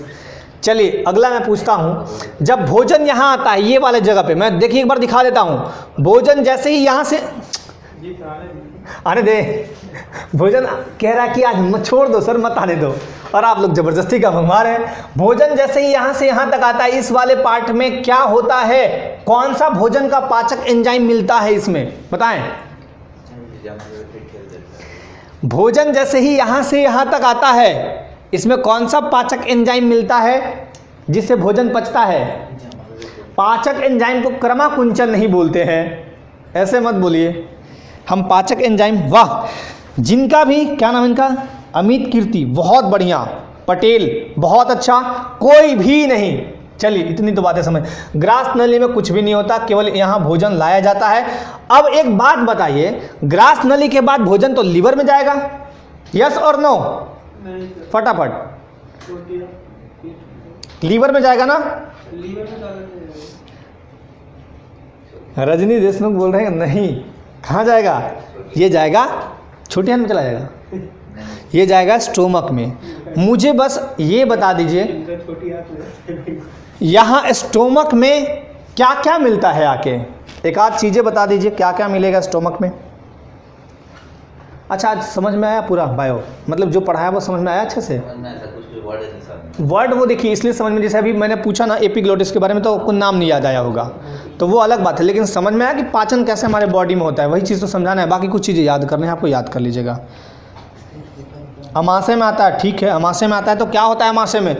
क्या अमाशय में भोजन का पाचन होता है? अमाशय में भोजन का पाचन होता है? नहीं होगा। क्यों नहीं होगा भोजन का पाचन अमाशय में? पेट में पाचन नहीं होगा। जब तक कौन बोल रहे हैं नहीं? अरे आप ही बोलो। हमने बोला एक ही जगह पाचन मत बोलिएगा, ग्रास नली। इस यहाँ पे क्यों नहीं होता पेट में पाचन? जठर रस मिलता है। नहीं, कौन बोल रहे हैं? प्रिंस कुमार शर्मा, अमाशय में पाचन, कोई पाचन नहीं होगा। इन लोगों को बहुत डाउट होता है। अरे एक बार मैं लिए चलता हूँ। अमाशय आ जाओ, ग्रसिका, ग्रास नली मैं दिखाता हूँ। अमाशय प्रोटीन अभी आप लोग देख लीजिए, मैंने आपके सामने पढ़ाया, ऐसे मत किया कीजिए ना। अब कल से मैं इनको टाइट करता हूँ थोड़ा, देख लीजिए। अमाशय प्रोटीन पाचन का महत्वपूर्ण स्थान है। कैसे नहीं पचता है? मैंने आपको कंफ्यूज करने के लिए बोला था कि अमाशय में पचता है नहीं पचता है। अरे एक ही जगह नहीं पचता, याद रखिएगा। हमारा यहाँ जैसे मुख में भोजन डाले, जैसे ही मुख में भोजन डाले यहाँ से लेके अंतिम तक एक ही जगह भोजन का पाचन नहीं होगा, वह है हमारा ग्रास नली। ठीक, तो इतनी बातें याद रखिएगा। जठरस, और अब तो सब याद आने लगेगा आपको कि जठरस होता है सर, पाचन होता है सर, ये ऐसे होता है सर, वैसे होता है, सब याद आएगा। चलिए, धन्यवाद। आज छोड़ देते हैं, धन्यवाद, फिर कल मिलते हैं, है ना? टाइम हो गया, हाँ टाइम तो हो गया, छोड़ देते हैं अब। तो चलिए कल की क्लास में मिलते हैं, कल पढ़ाएंगे उत्सर्जन तंत्र। बाकी किसी को कोई डाउट है तो पूछ लीजिए पहले, किसी को कोई डाउट है तो पूछ लीजिए। स्टोरी, सॉरी आज थोड़ा समयाभाव की वजह से, और एक्चुअली मैं बता देता हूँ 1 मिनट के लिए आपको, आप विश्वास नहीं करेंगे, आज सुबह से ही मेरा सर बहुत दर्द दे रहा है। हो सकता है क्लाइमेट की वजह से, जो भी कारण हो, आज थोड़ा दर्द दे रहा था। लेकिन चूंकि आज कहानी, आज चूंकि फर्स्ट क्लास था बायो का, इसको बंद कर देता हूँ।